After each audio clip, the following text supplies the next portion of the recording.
어제 9월 FOMC 결과를 확인했던 간밤 뉴욕 증시 3대 지수 모두 상승했습니다. 모두 장중 사상 최고치를 경신하기도 했고 특히 러셀 2000 같은 경우는 4년 만에 최대도 최고치를 경신한 모습이었고요. 인텔 주가가 간밤에 20% 넘게 올랐습니다. 1987년 이후 또 최대의 상승폭이었죠. 네, 스치기만 해도 중상이라더니 요즘은 뭔가 하나 이렇게 이름이 나왔다 하면은 1, 20% 두 네. 자릿수입니다. 네. 얼마 전까지만 해도 경영난을 겪었고 또 미국 정부가 지원금을 주는 대신에 지분 100%로 취득하는 등 달갑지 않은 또 소식도 있었는데요. 간밤에 인텔의 주가를 띄웠던 것은 엔비디아였습니다. 네, 엔비디아가 인텔에 50억 달러를 투자하고 차세대 칩 공동 개발에 나선다는 소식이 있었습니다. 로이터, 블룸버그 등 주요 외신에 따르면 엔비디아는 인텔의 보통주를 매입해서 주요 주주에 등극할 것이라는 보도가 있었죠. 네, 다만 엔비디아와 인텔이 차세대 칩 공동 개발을 나선다는 소식에도 파운드리 계약이 포함되지 않은 점을 주목해야 한다는데요. 그럼에도 경쟁사들의 적잖은 영향을 미칠 것으로 보입니다. 네, 맞습니다. 이제 엔비디아 핵심 파트너로 꼽히는 TSMC나 또 인텔의 경쟁자로 꼽히는 AMD 입지가 불안해질 수 있다는 분석도 나오고 있습니다. 엔비디아와 인텔의 협력으로 반도체 패권에도 변화가 생길 수 있는지 주목해 보셔야 될 것 같습니다. 지금 보시고 계신 머니쇼는 SBS BJ과 유튜브에서 실시간 시청이 가능하고요. 국내 주식 정보 받아보실 분들은 카카오톡 채널 머니랩 추가하시기 바랍니다. 또 모든 투자 판단의 책임은 투자자분들께 있다는 점 알려드립니다. 그럼 글로벌 증시 상황부터 정리해 볼까요? 최전 아나운서 소식 전해주시죠. 뉴욕 증시는 하루 만에 FOMC 이벤트를 긍정적으로 소화하면서 사상 최고치 행진을 다시 시작했습니다. 기본적으로 금리 인하는 증시에 긍정적이고 경기가 잘 버티고 있을 때 금리를 내리는 것이 증시 성과에 좋다는 점을 시장에 반영하면서 투자 심리가 개선됐습니다. 또 어제와 다르게 오늘은 인텔이 엔비디아로부터 투자를 받는다는 소식에 기술주들이 시장을 지탱해주면서 상승세가 더욱 커질 수 있었습니다. 마감 상황 보면 다우지수가 오늘 0.27% 올랐고요. S&P 500 지수와 나스닥 지수도 각각 0.48%, 0.94% 뛰어 올랐습니다. 또 오늘은 특히 러셀 2000 지수가 2.6%나 급등하면서 4대 지수 모두 사상 최고치를 경신했습니다. 시총 상위 종목 확인해보면 오랜만에 엔비디아가 지지부진한 흐름을 끊고 오늘 3% 넘게 급등했습니다. 간밤 엔비디아가 인텔에 50억 달러 지분 투자에 나서고 PC와 데이터 센터용 칩 공동 개발에 나선다고 발표한 덕분인데요. 엔비디아는 인텔의 칩을 활용해서 데이터 센터 내 작업을 더 원활하게 처리할 수 있게 되면서 주가가 강세를 보였고요. 특히 인텔은 이번 협력으로 다시 시장 점유율 확대를 노릴 수 있을 것으로 기대가 되면서 주가가 한때 30% 가까이 급등하기도 했습니다. 또 구글에는 오늘도 호재가 나왔습니다. 중국 정부가 미국의 유화적인 제스처를 취하는 일환으로 구글에 대한 반독점법 위반 혐의 조사를 중단하겠다고 밝혔는데요. 이 소식에 오늘 주가는 1% 가까이 상승했습니다. 반면에 나머지 기업들은 소폭 하락한 채 마감했습니다. 시청 6위부터도 보면 메타는 연례 개발자 행사 메타 커넥트 2025에서 새로운 스마트 환경을 선보이면서 초지능 구현에 진전을 보이자 오늘 0.58% 올랐고요. JP모건은 금리 인하로 금융주들이 오르면서 오늘까지도 소폭 상승했는데요. 나머지 기업들은 모두 하락세로 마감했습니다. 어제 파월 의장이 이번 금리 인하를 위험관리 차원의 조치라고 설명하면서 경제 데이터가 또다시 중요한 변수가 됐는데요. 오늘 공개된 데이터들은 아직까지 미국 경제가 잘 버티고 있다는 점을 보여줬습니다. 지난주에 큰 폭으로 올랐던 신규 실업수당 청구 건수는 다시 한 주 만에 큰 폭으로 감소하면서 해고율 증가가 일회성일 수 있다는 전망에 힘을 실었는데요. 지난주 신규 실업수당 청구 건수는 23만 1,000건으로 집계가 되면서 전주 대비 3만 3천 건 줄어들었고요. 이는 4년 만에 가장 큰 감소폭입니다. 또 2주 이상 실업수당을 청구하는 계속 실업수당 청구 건수 역시 전주보다 소폭 줄어들었습니다. 전문가들은 이는 텍사스 주정부가 지난 4일까지 홍수 피해와 관련한 실업 지원 신청을 받은 것이 이 청구 건수를 일시적으로 늘렸을 가능성이 크다고 설명했는데요. 일각에서는 현재 실업보험 청구 건수가 경기 침체와는 거리가 매우 멀기 때문에 대규모 금리 인하가 필요 없어 보인다고 평가하기도 했습니다. 이어서 필라델피아 제조업 지수도 예상보다 큰 폭으로 개선되면서 제조업황이 살아나고 있다는 희망을 키웠습니다. 이번 발표치는 23.2를 기록하면서 1월 이후 최고치를 기록했고요. 전달보다 20포인트 넘게 급등했습니다. 세부 항목을 보면 신규 주문지수, 출하지수 모두 큰 폭으로 늘었고 미래에 대한 전망도 긍정적인 것으로 나타나면서 수치가 매우 좋게 나왔습니다. 특히나 이 지표는 ISM 제조업 지수의 선행 지표이기 때문에 다른 제조업 지표들보다 더 주의 깊게 봐야 하는데요. 이번 반등세를 보면 다음 달 ISM 제조업 수치도 예상외로 잘 나올 수 있겠습니다. 다만 미국의 경기 선행지수는 8월 들어서 큰 폭으로 하락하는 것으로 나왔습니다. 8월의 경기 선행지수는 전월 대비 0.5% 떨어지면서 4월 이후 가장 많이 빠졌는데요. 조사 측은 이 같은 경기 둔화의 주요 원인은 관세 인상이라고 말했습니다. 그러면서 관세 인상은 올해 하반기와 내년 하반기에도 GDP 성장률을 계속 저해시킬 수 있다고 밝혔는데 이번 금리 인하 조치가 경기 둔화를 늦춰줄지 지켜봐야겠습니다. 그러면 금리 인하가 재개된 시점에서 외과에서는 증시에 대해서 어떤 전망을 내놓고 있는지 살펴보면 아직까지는 낙관론이 지배적인 상황입니다. 블랑켓샤인 웰스 매니지먼트는 연준의 주가가 사상 최고치를 기록하고 경제가 여전히 성장하고 있는 시기에 금리를 인하했다면서 이 추세는 주식시장에 긍정적이라고 말했습니다. 그러면서 앞으로 연준이 몇 차례 더 금리를 내리게 되면서 대형 기술주와 금융주가 강세를 보일 것이라고 덧붙였습니다. 또 아메리 프라이즈 역시 추가 금리 인하를 앞두고 주식시장은 상승세를 이어갈 것이라고 말했는데요. 다만 조건은 있다고 합니다. 노동시장이 악화하지 않고 또 소비자 지출이 안정적으로 유지가 되고 또 빅테크 기업이 3분기에도 이익 전망치를 달성해야 한다고 말했는데 금리 인하가 신중하게 이뤄진 상황에서 앞으로의 변수에 더욱더 주목해보면서 투자 전략 세워봐야겠습니다. 오늘 주식시장은 강세를 보였지만 나머지 자산들은 강한 경제지표로 인해서 금리 인하 횟수가 예상했던 것보다는 제한적일 수 있다는 전망에 그간의 상승폭을 되돌렸습니다. 우선 국채금리는 실업보험 청구 건수가 직전주 대비 크게 개선된 이후 큰 폭으로 뛰었는데요. 2년물 금리가 0.02%포인트, 10년물 금리도 0.03%포인트 올랐습니다. 금값 역시 금리 인하에 대한 기대감 속에 그동안 연일 사상 최고치 기록을 세웠지만 실제로 금리 인하가 단행되면서 차익 실현 매물이 나왔고 또 앞으로 금리 인하 횟수가 예상보다 적을 수 있을 것으로 보이면서 큰 폭으로 하락했습니다. 간밤 금선물은 1% 넘게 내리면서 5주 만에 가장 큰 1일 하락폭을 기록했습니다. 마지막으로 국제유가는 트럼프 대통령이 유가가 떨어지면 푸틴 대통령도 전쟁을 끝낼 것이라면서 유럽의 러시아산 에너지 구매 중단을 거듭 요청한 이후 낙폭을 키워나갔습니다. 오늘 WTI와 브렌트유는 각각 0.75%, 0.53% 빠졌습니다. 굿모닝 마켓이었습니다.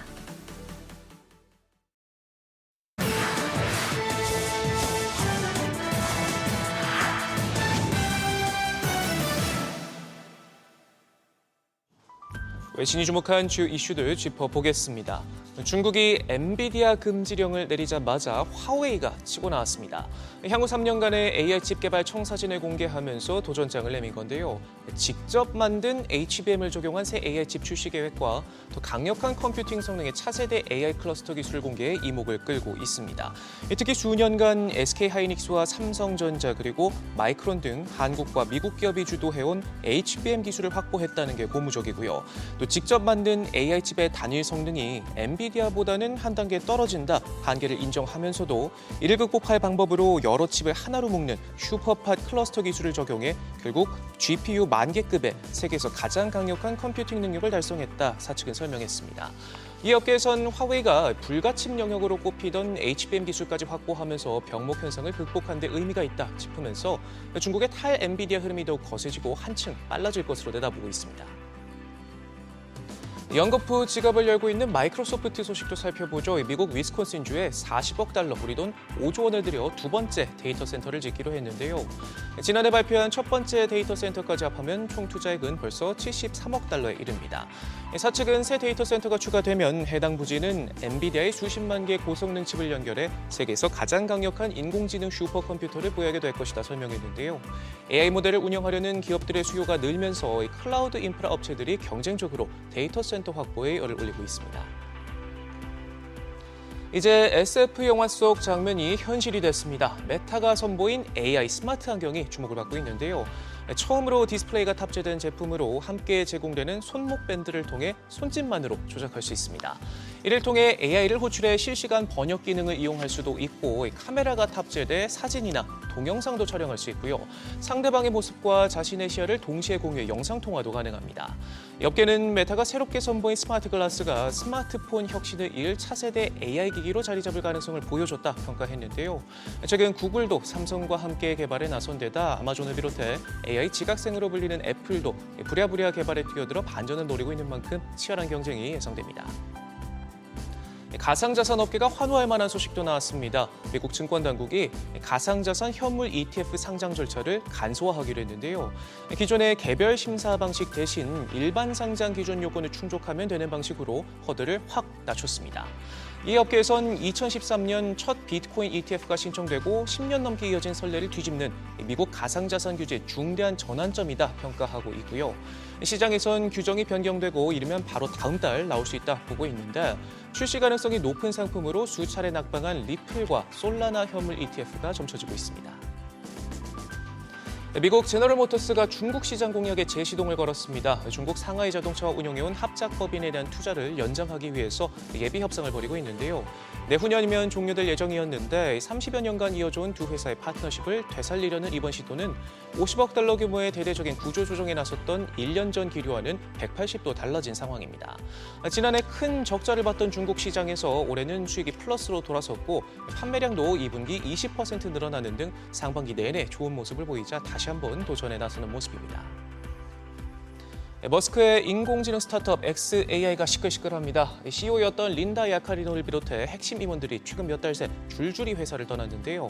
월스트리트저널은 퇴사한 이들이 회사 경영과 재정 문제를 놓고 머스크의 최측근들과 충돌한 뒤 관뒀는데 머스크를 대신해 회사를 운영하는 방식에 반대 목소리를 내면서 지휘 체계가 없다 지적했고요. 또 머스크의 가족 사무소인 엑섹션이 회사의 일부 현금과 회계를 관리하는 것에 대해 문제를 제기한 사람도 있었다 덧붙였습니다. 여기 또 다른 갈등의 축으로 막대한 자금 조달 문제가 꼽혔는데 일부 임원은 회사의 재무 전망이 비현실적이라는 우려 때문에 떠난 것으로 전해지면서 머스크의 파격적인 경영 방식이 xAI를 세계 시장을 지배하는 AI 회사로 만들겠다는 야심을 복잡하게 하고 있다 저널은 평가했습니다. 지금까지 글로벌 비즈였습니다. 어제장에서 이슈가 있었던 업종 살펴보는 기업 이슈 시간입니다.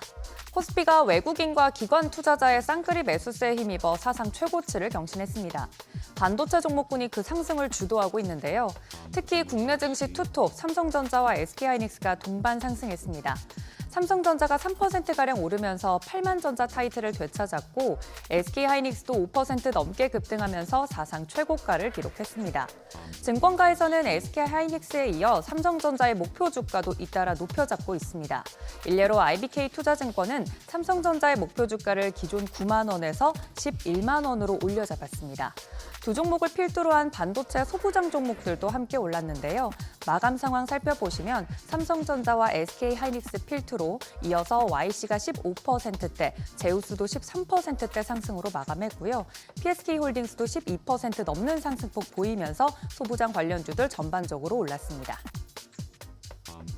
뉴욕 증시에서 양자 컴퓨터 관련주가 급등하면서 국내에도 그 흐름이 이어졌습니다. 서학개미 인기 종목인 아이온큐는 지난 5거래일간 50% 가까이 주가가 오르기도 했는데요. 이외에도 D-Wave 퀀텀, 리게티 컴퓨팅, 퀀텀 컴퓨팅도 간세 보였습니다. 이는 영국의 양자 컴퓨터 업체인 옥스퍼드 아이오닉스를 인수 호재가 지속되고 있기 때문으로 풀이됩니다. 앞서 아이온큐가 옥스퍼드 아이오닉스를 10억 달러에 인수할 계획이라고 밝혔는데요. 양자 컴퓨팅 기술을 넘어 양자 키 분배 네트워크 구축 등 사이버 보안 분야로 사업을 확장하기 위한 전략적 행보로 해석됩니다. 국내에도 관련주들 마감 상황 살펴보면 한국 첨단 소재와 아이윈플러스가 가장 큰 폭으로 올랐고 파인텍이 13%대, ICTK도 12%대 상승, 엑스게이트도 12% 상승으로 마감했습니다. 정부가 주 4.5일 근무제 도입을 위한 실노동시간 단축 입법을 연내 추진하기로 하면서 로봇주가 들썩였습니다. 근무 시간이 단축되는 만큼 기업들의 로봇 사용이 늘어나고 자동화가 앞당겨질 것이란 기대 때문입니다. 여기에 지난 15일에 열린 제1차 핵심 규제 합리화 전략회의에서 AI, 자율주행, 로봇 등 신산업 성장 속도 따라가지 못하는 이 규제를 개선하는 방안을 다룬 것으로 알려지면서 로봇 관련 규제 완화에 대한 기대감이 커지고 있습니다. 관련주들 마감 상황 살펴보시면 어제는 로보스타가 가장 큰 폭으로 움직였고요. SBB테크도 13%, 사면과 에브리봇도 두 자릿수대 상승세 보였습니다. 마지막으로 휴림로봇은 5% 강세 보이며 마감했습니다. 마지막은 보안주입니다. 이재명 대통령이 해킹 대응 범정부 종합대책을 마련하라라고 지시했다는 소식에 관련주들이 상승했습니다. 이동통신사에 이어서 롯데카드에서도 대규모 해킹 사건이 발생하면서 정부 차원의 사이버 보안 공조체계를 정비해야 한다는 지적이 제기되고 있습니다. 이 대통령은 해킹 사건이 계속해서 나고 있는데 기업에게 책임을 묻는 것도 필요하지만 갈수록 진화하는 해킹 범죄에 맞서 범정부 차원의 체계적인 보안 대책을 서둘러야겠다며 보안 없이는 디지털 전환도 AI 강국도 사실 사상 누각에 불과하다고 지적했습니다. 어제 이 발언에 힘입어 대표적인 보안주 한싹이 20% 넘게 상승으로 마감했고요. ICTK 12%, 엑스게이트도 12% 넘는 상승률 보이면서 마감했습니다. 마지막으로 지니언스도 8% 넘는 상승세 보였습니다. 지금까지 기업 이슈 전해드렸습니다.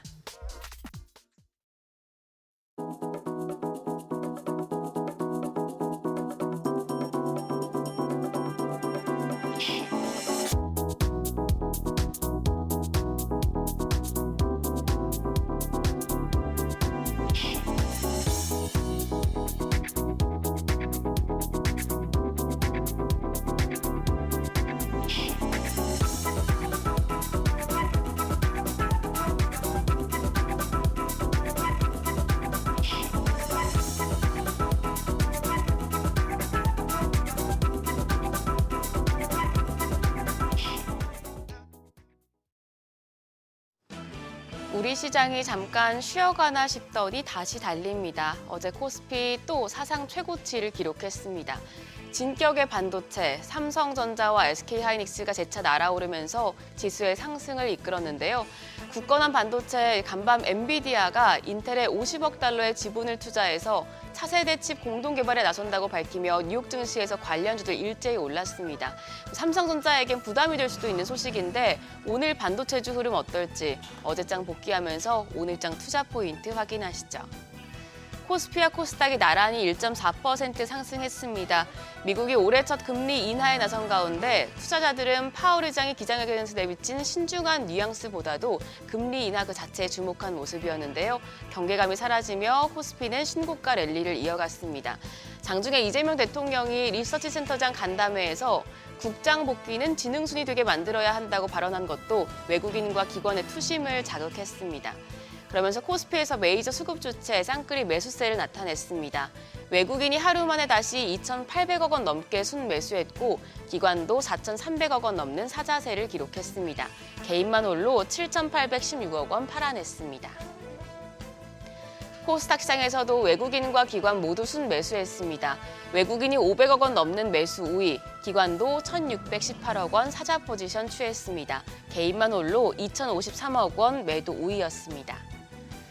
코스피 반도체 투톱이 또다시 52주 신고가를 경신했습니다. 삼성전자가 13개월 만에 8만 전자로 복귀했고요. SK하이닉스도 6% 가까이 오르면서 35만 닉스를 달성했습니다. 현대차와 기아도 인베스터데이 효과를 받았습니다. 다만 방산과 조선 등 주로 섹터에서는 차익 실현이 이뤄졌습니다. 코스닥 시총 상위 종목 10개 중에선 7개 종목이 상승했는데 로봇 대표주인 레인보우 로보틱스 상승폭이 가장 컸습니다. 또 금리 인하 소식에 제약 바이오 대표주들도 대체로 반등하는 모습이었습니다. 그런데 환율은 올랐습니다. 정기장 마감 시간 달러 기준 7원 70전 상승해 1,387원 80전에 거래를 마쳤습니다. 금리 인하에도 파월 연준 의장의 다소 매파적인 메시지가 영향을 줬습니다. 이후 야간 거래에서는 미국의 주간 고용 지표가 전망보다 좋게 나오자 환율이 상승폭을 키우는 모습이었는데요. NDF에서 오늘 새벽 6시 기준 달러월 1개월물이 다시 보합권에 자리했습니다. 오늘 외환시장 보합권에서 출발할 것으로 예상됩니다. 따끈따끈한 증권가 리포트도 체크하시죠. IBK 투자증권은 해상풍력과 관련해서 해저 케이블 관련주에 주목했습니다.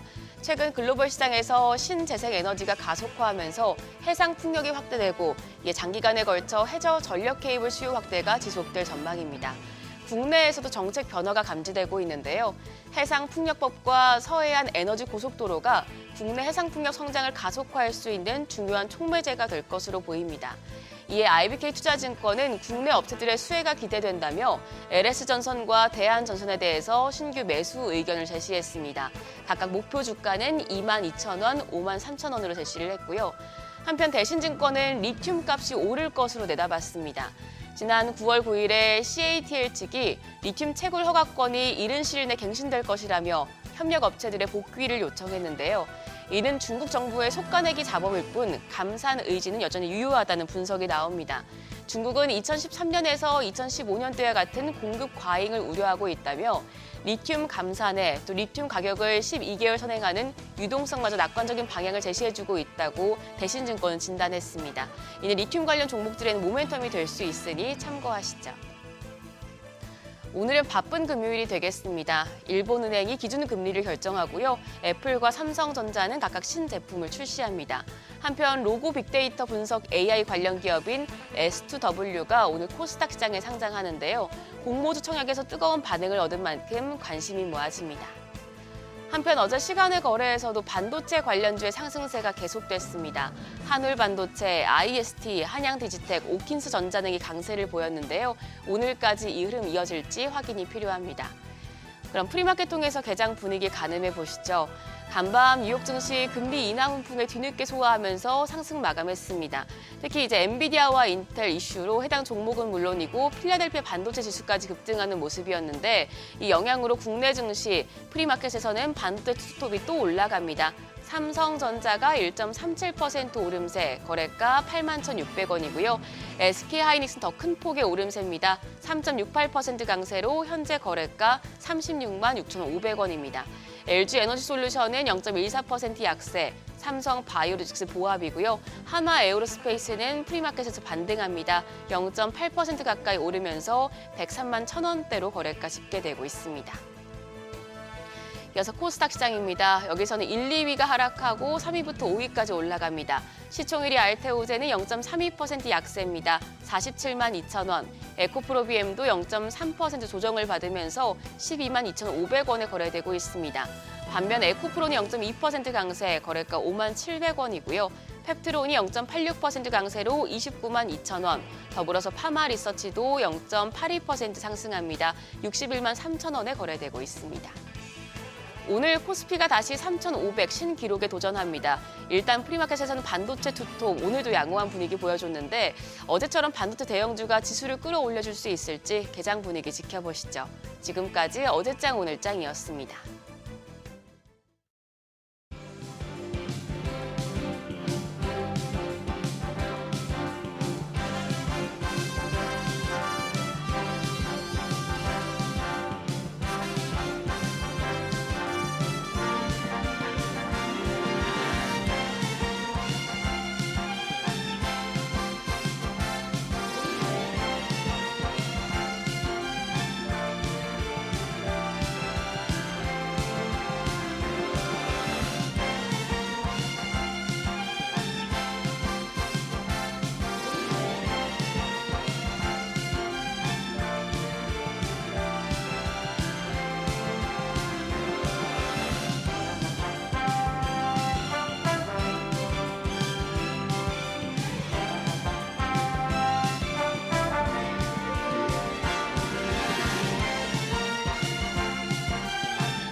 현재 시각 8시 25분 향해 갑니다. 지금 보시고 계신 머니쇼는 SBS BG과 유튜브에서 실시간 시청이 가능합니다. 특히 다양한 주식 정보 원하시는 분들은요. 카카오톡 채널에서 머니랩 검색하셔서 친구 추가하시면 됩니다.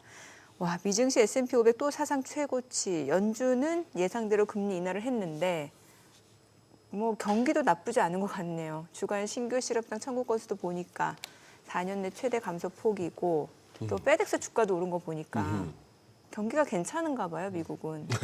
예. 오늘 아침에 일어나서 이제 여러 가지 뭐 대충 시황 훑으면서 네. 한 두 가지가 제 머릿속에 떠오르는 게 어떤 거예요? 뭐 딜러 초년생 때 그때 사수한테 들었던 그리고 또 책에서 봤던 그 시장 격언 Never buck the trend. 추세에 맞서지 마라. 야, 근데 이 추세에 맞서지 마라가 아니고 또 다양한 또 네. 버전이 있거든요. 네. 연준에 맞서지 마라. 연준님. 그리고 또 트럼프에도 맞서면 안 될 것 같아요. 지금 보니 네. 아까 뭐 스쳐도 중상이라고 했습니다만 인텔 네. 뭐지? 일단 뉴스 보기 전에 상황을 보기 전에 벌써 그래프가 탁탁탁 튀니까 일단 사는 뭐 이런 흐름 아닐까 싶기도 하고. 그러니까 우리 시간으로 어젯밤 8시쯤 막 뉴스들이 나오더라고요. 그러더니 그러니까요. 바로 그 프리장에서 막 움직이더라고요. 네, 야, 네. 그 참 요즘 보면은 뭐 엄청난 장이 열렸고 또 하나 무슨 뭐 저 뭡니까? 오늘 소개됐던 지표들 중에 필라델피아 연준 제조업 지수 네, 네. 예상치는 마이너스 얼마일 것 같은데 엄청나게 좋은 숫자가 나왔잖아요. 그러니까요. 경기 선행 지수 뭐 조금 나빠질 줄 알았는데 많이 나빠졌잖아요. 그럼 결국에는 미 연준이 말하는 리스크 매니지먼트 컷이 맞았던 거잖아요. 그거 보면서 생각하는 저렇게 틀릴 거 예상은 뭐라 하나 생각. 그런 생각. 예, 요즘 참 지표를 되게 예상치하고 실제 발표치가 너무 차이가 많이 나는데 네. 지금은 어떻게 보면은 계속해서 아직까지도 그 불길이 계속 이렇게 더 커질 만한 그 불쏘시개 내지는 뭐 뗄감은 아직도 많은 것 같아요. 계속해서 제 주변에서 느끼지만 이 랠리를 갖다가 난 도저히 납득이 안 되는데 인정을 못한다 하면서 자꾸 숏을 치다가 이렇게 되사야 되는 그런 케이스를 많이 간밤에 봐요. 엔비디아 주가도 보니까 쇼스퀴즈가 좀 들어온 것 같고. 약간 쇼커버링 예, 냄새가 예, 나죠. 예. 예, 그런 상황 같아요. 예. 근데 이 기술주 랠리, 특히 뭐 AI 쪽 이거는 이제 아직까지는 이제 랠리입니다만 이제 나중에 가서는 이제 버블 소리가 이제 붙기까지는 더 달리지 않을까 싶기도 하고. 그러게요. 참 예측이 쉽지 않네요. 네. 네, 오늘 함께 해주실 분 모셔보도록 하겠습니다. 강정수 블루닷 AI 연구센터장님 함께합니다. 어서 오세요. 어서 오세요, 박사님. 뭐 방송도 방송이고 회사 업무도 업무지만 요즘 박사님 뭐 AI 대세 시기에 주식으로 짭짤하시겠습니다. 그렇진 않습니다. 야, 지금 한번 저 시장이 보니까 뭐 우리 강 박사님은 시장 두루두루 보시니까 FOMC 당일날은 시장이 좀 이렇게 헷갈려하는 것들이만 하루 지나면서 확신을 갖는 것 같아요. 뭐 우선 선제적 반응이었으니까 우선 반응적으로 네. 경기가 침체 국면에 들어가면서 이자율을 낮춘 것이 아니라 이런 경기에 우려 가운데 속에서 선제적인 방어 조치를 했던 것이기 때문에 의미 있게 다가갈 거라고 보고 있고요. 예. 앞으로도 예고되고 있는 거고요. 그리고 또 스티브 마린이 들어가면서 많은 사람들은 트럼프의 입김이 강화되면서 연준의 독립성이 깨지고 있다고 얘기를 하지만 스티브 마린이 얘기하고 있는 것이 저는 무조건 틀렸다고 얘기할 수는 없습니다. 지금까지 연준의 목표가 이 최대의 고용과 그다음에 물가 안정이라고 예. 하는 양대 목표였지만 1977년에 있었던 연준 법에 따르면 세 가지 목표를 가지고 있거든요. 장기 국채에 대한 금리 관리라는 부분. 그런데 지금까지는 고용과 물가를 관리하다 보면은 금리는 쫓아온다는 차원에서 있었지만 그때 77년도와 지금에 있어서의 미국의 장기 국채 규모 사이즈 자체가 너무나 달라졌기 때문에 네. 충분히 관리해야 한다는 거고 이런 논쟁 자체도 예. 전 시장에 대단히 좋은 시그널을 주고 있다고 보고 있습니다. 그래요. 예. 지금 여기 이제는 시장에서의 매수세가 골고루 퍼지고 있다는 느낌이 드는 게 좀 그동안 좀 소외받았다 싶었던 그 중소형주 러셀 2000도 네, 어제는 더 많이 올랐고 그렇죠. 이제 4대 지수가 다 사상 최고치 경신 뭐 이런 거 참 오랜만이긴 한데 야 어떻게 보면은 이제 그만큼 시장 전반적으로 이제 자신감이 충만했다라고 볼 수 있고 또 다른 시각으로 볼 것 같으면 야 이제 러셀 2000까지 저러는 거 보니까 이제 또 거의 건물인가 싶기도 한데 아직 건물 타령하기는 좀 빠른 것 같습니다. 그렇죠. AI 경제가 본격적으로 제가 지난번 말씀드렸던 것처럼 2막을 시작을 하고 있기 때문에 네. 현재 이렇게 이제 끝물이라고 얘기하기는 좀 그렇고 이제 시작되고 있다고 볼 수 있고요. 물론 아직까지 위험성은 크게 두 가지가 있다고 보고 있습니다. 프랑스의 재정 위기하고 그다음에 중국과 미국과 중국의 무역 협정에 아직 큰 틀이 남아 있긴 하지만 이 두 가지 큰 변수를 제외한다라면 버블 논쟁은 좀 이따 말씀드리겠지만 크게 우려할 상황은 지금 현재까지는 아니라고 보고 있고요. 네. 그렇기 때문에 전체적으로 대단히 좋은 상황. 그래서 전체 주식시장 같은 경우에도 포모가 발동되면서 사실은 되게 탐욕과 이런 국면으로 진입하지 않을까라고 저는 생각하고 있습니다. 어제 그러면 엔비디아가 인텔에 한 50억 달러 투자하겠다. 이게 저 인텔 정도의 주가를 갖다 22% 이상이나 끌어올릴 만한 그 파워가 그게 있다고 보십니까? 기대치죠. 사실 기대치? 저는 인텔에 50억 달러 들어가든 100억 달러가 들어가든 인텔이 되살아날 가능성은 매우 작다고 생각하고 있습니다. 이미 기술적으로 파운더리 부분에서 크게 뒤처지고 있는데요. 지금 TSMC의 독주가 지금 예. 사실상 시장의 80%를 장악하고 있는 TSMC의 독주가 이루어지고 있는 상황. 예. 그다음에 여기를 지금 삼성전자의 파운더리가 쫓아가고 있는 상황에서 이미 한참 뒤처져 있는 인텔이 과연 이 부분들에 대한 퀀텀 점프를 이뤄낼 수 있을지에 대한 분명한 물음표지만 하지만 그만큼 지금 트럼프 행정부에서 밀고 있는 미국 내에서의 반도체 생산이라고 하는 이 프레임워크에 예. 지금 이 엔비디아의 인텔 50억 달러 투자가 해석될 수가 있는 거기 때문에 예. 지금 기대감들이 상승되고 있는 것이지 펀더멘털이 받쳐주고 있다고 생각하지는 않습니다. 이게 세부적으로 내용을 좀 보게 되면 이제 엔비디아가 인텔의 보통주 한 줄 한 23달러 수준에 매입을 한다라는 거잖아요. 네. 그럼 이게 구체적으로 어떤 식으로 협력이 이루어진다라는 거예요? 보니까 앞서 화면에 나왔습니다만 이제 파운드리 쪽은 아니다라는 얘기가 나오고 있잖아요. 설계 부분에서도 이루어질 수 있는 거고 사실은 아직은 계획이 발표된 거기 때문에 경영 차원에서의 개입이 일어날 수도 있는 거고 여러 가지 지금 큰 틀에서 아마 트럼프 행정부가 주둔하고 있는 실리콘밸리의 메이드 인 USA 네. 이 부분에 대한 어떤 전략적 선택을 하지 않을까라고 저는 생각이 드는데요. 그러니까 모호하다라는 거예요. 그러니까 파운드리 부분에서 나노 공정에 대해서 엔비디아가 책임질 수 있는 것도 아니고 엔비디아의 지금 높은 수준의 블랙웰 칩을 갖다가 인텔이 생산할 수 있는 것도 아니라면 인텔이 가지고 있는 어떠한 자산을 가지고서 사실은 이끌어낼 수 있을지도 사실은 저는 잘 모르겠거든요. 네. 그래서 사실 좀 더 구체적인 계약들이 나올 때까지는 좀 지켜볼 필요가 있다고 저는 생각이 듭니다. 엔비디아가 설계하고 인텔이 만들어줘야 되는 거 아닙니까? 인텔이 두 그걸 만들 수 있는 능력은 없죠. 능력은 없다. 네, 아직 뭘 위한 계약인지는 아직까지는 지켜볼 필요가 있다는 뭐 거죠. 인텔 CPU하고 엔비디아 AI 하드웨어하고 이런 결합 얘기가 있잖아요. 그러면 이제 예를 들면은 엔비디아가 제품군이 많으니까요. 지금 AI 칩에서 협력할 부분은 인텔이 쫓아오고 있지 못한 부분이니까요. 엔비디아가 가지고 있는 예를 들면 게임 칩이라든지 대중용 PC 칩이라든지 이런 칩에서는 이런 곳에서는 예를 들면 협업을 할 수 있다든지 또는 엔비디아가 계획하고 있는 예를 들면 토르 칩들 즉 휴머노이드 로봇에 들어갈 수 있는 칩이라든지 이런 부분에서는 조금 더 장기적인 계획을 가지고 예를 들면 지금 테슬라와 삼성전자 테슬라가 2027년부터 협력을 좀 준비하고 있는 것처럼 그런 큰 틀에서의 중장기적인 전략적인 준비는 좀 같이 할 수 있다고 봅니다. 근데 당장 지금 블랙웰을 생산하는 건 삼성전자도 못하고 있는 것들을 TSMC 물량을 빼가지고 여기에 준다라는 건 있을 수 없는 일이기 때문에 조금 더 긴 안목으로 볼 필요가 있지 않나 이렇게 생각이 듭니다. 지금 그러면 엔비디아가 당면한 문제 중에 중국에서 네. 엔비디아 칩 쓰지 말아라고 한다는 거 아닙니까? 네, RTX 프로 3000D에 대해서 지금 중국 정부가 그전에 예. H20에 대해서 쓰지 말라고 그랬고 바이트댄스라든지 알리바바에 쓰지 말라고 지금 권고를 하고 있죠. 특히 사이버 보안청에서 권고를 예. 하고 있는데요. 일부에서는 이것이 정책 쇼라고도 얘기를 하고 있는데요.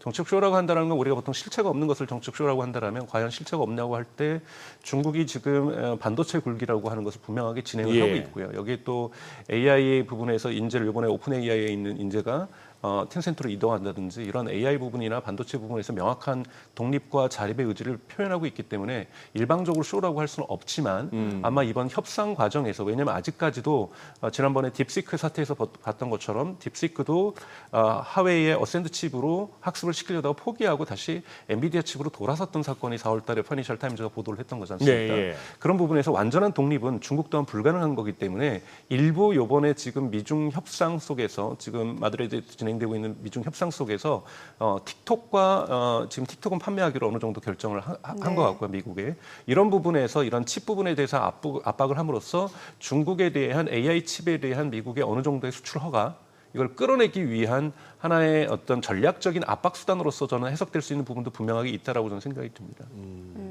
구글 얘기 여쭤볼게요. 왜냐하면 이제 중국이 보니까 구글에 대해서 안드로이드 운영 체제에 대해서 그 반독점 그 조사는 이제 안 하겠다고 하고 네. 오히려 엔비디아 쪽은 하겠다고 하고 네.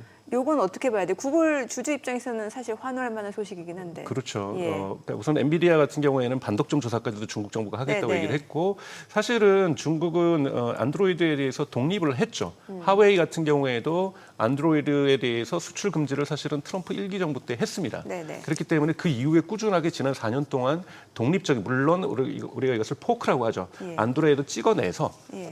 안드로이드 예를 들면 6.0이 있으면 6.0부터 찍어내서 이건 일종의 오픈 소스니까요. 안드로이드는 계속 구글이 발전시켰던 거고 하웨이가 이걸 발전시키면서 자기 운영 체계인 것처럼 이미 만들어냈고 이것을 또 다시 연결해서 샤오미가 만들어내고 있기 때문에 굳이 안드로이드에 대한 반독점 규제를 중국 정부가 유럽연합처럼 한다고 해서 가져올 수 있는 실익 자체가 이미 자기네 기업들이 안 쓰고 있으니까요. 중국 기업들이. 그러나 이런 압박용에서 있다가 구글하고는 이거는 협상력도 없는 거고 전략적 카드로서의 의미도 없는 거기 때문에 깔끔하게 안드로이드에 대한 반독점 조사는 멈췄다고 볼 수 있습니다.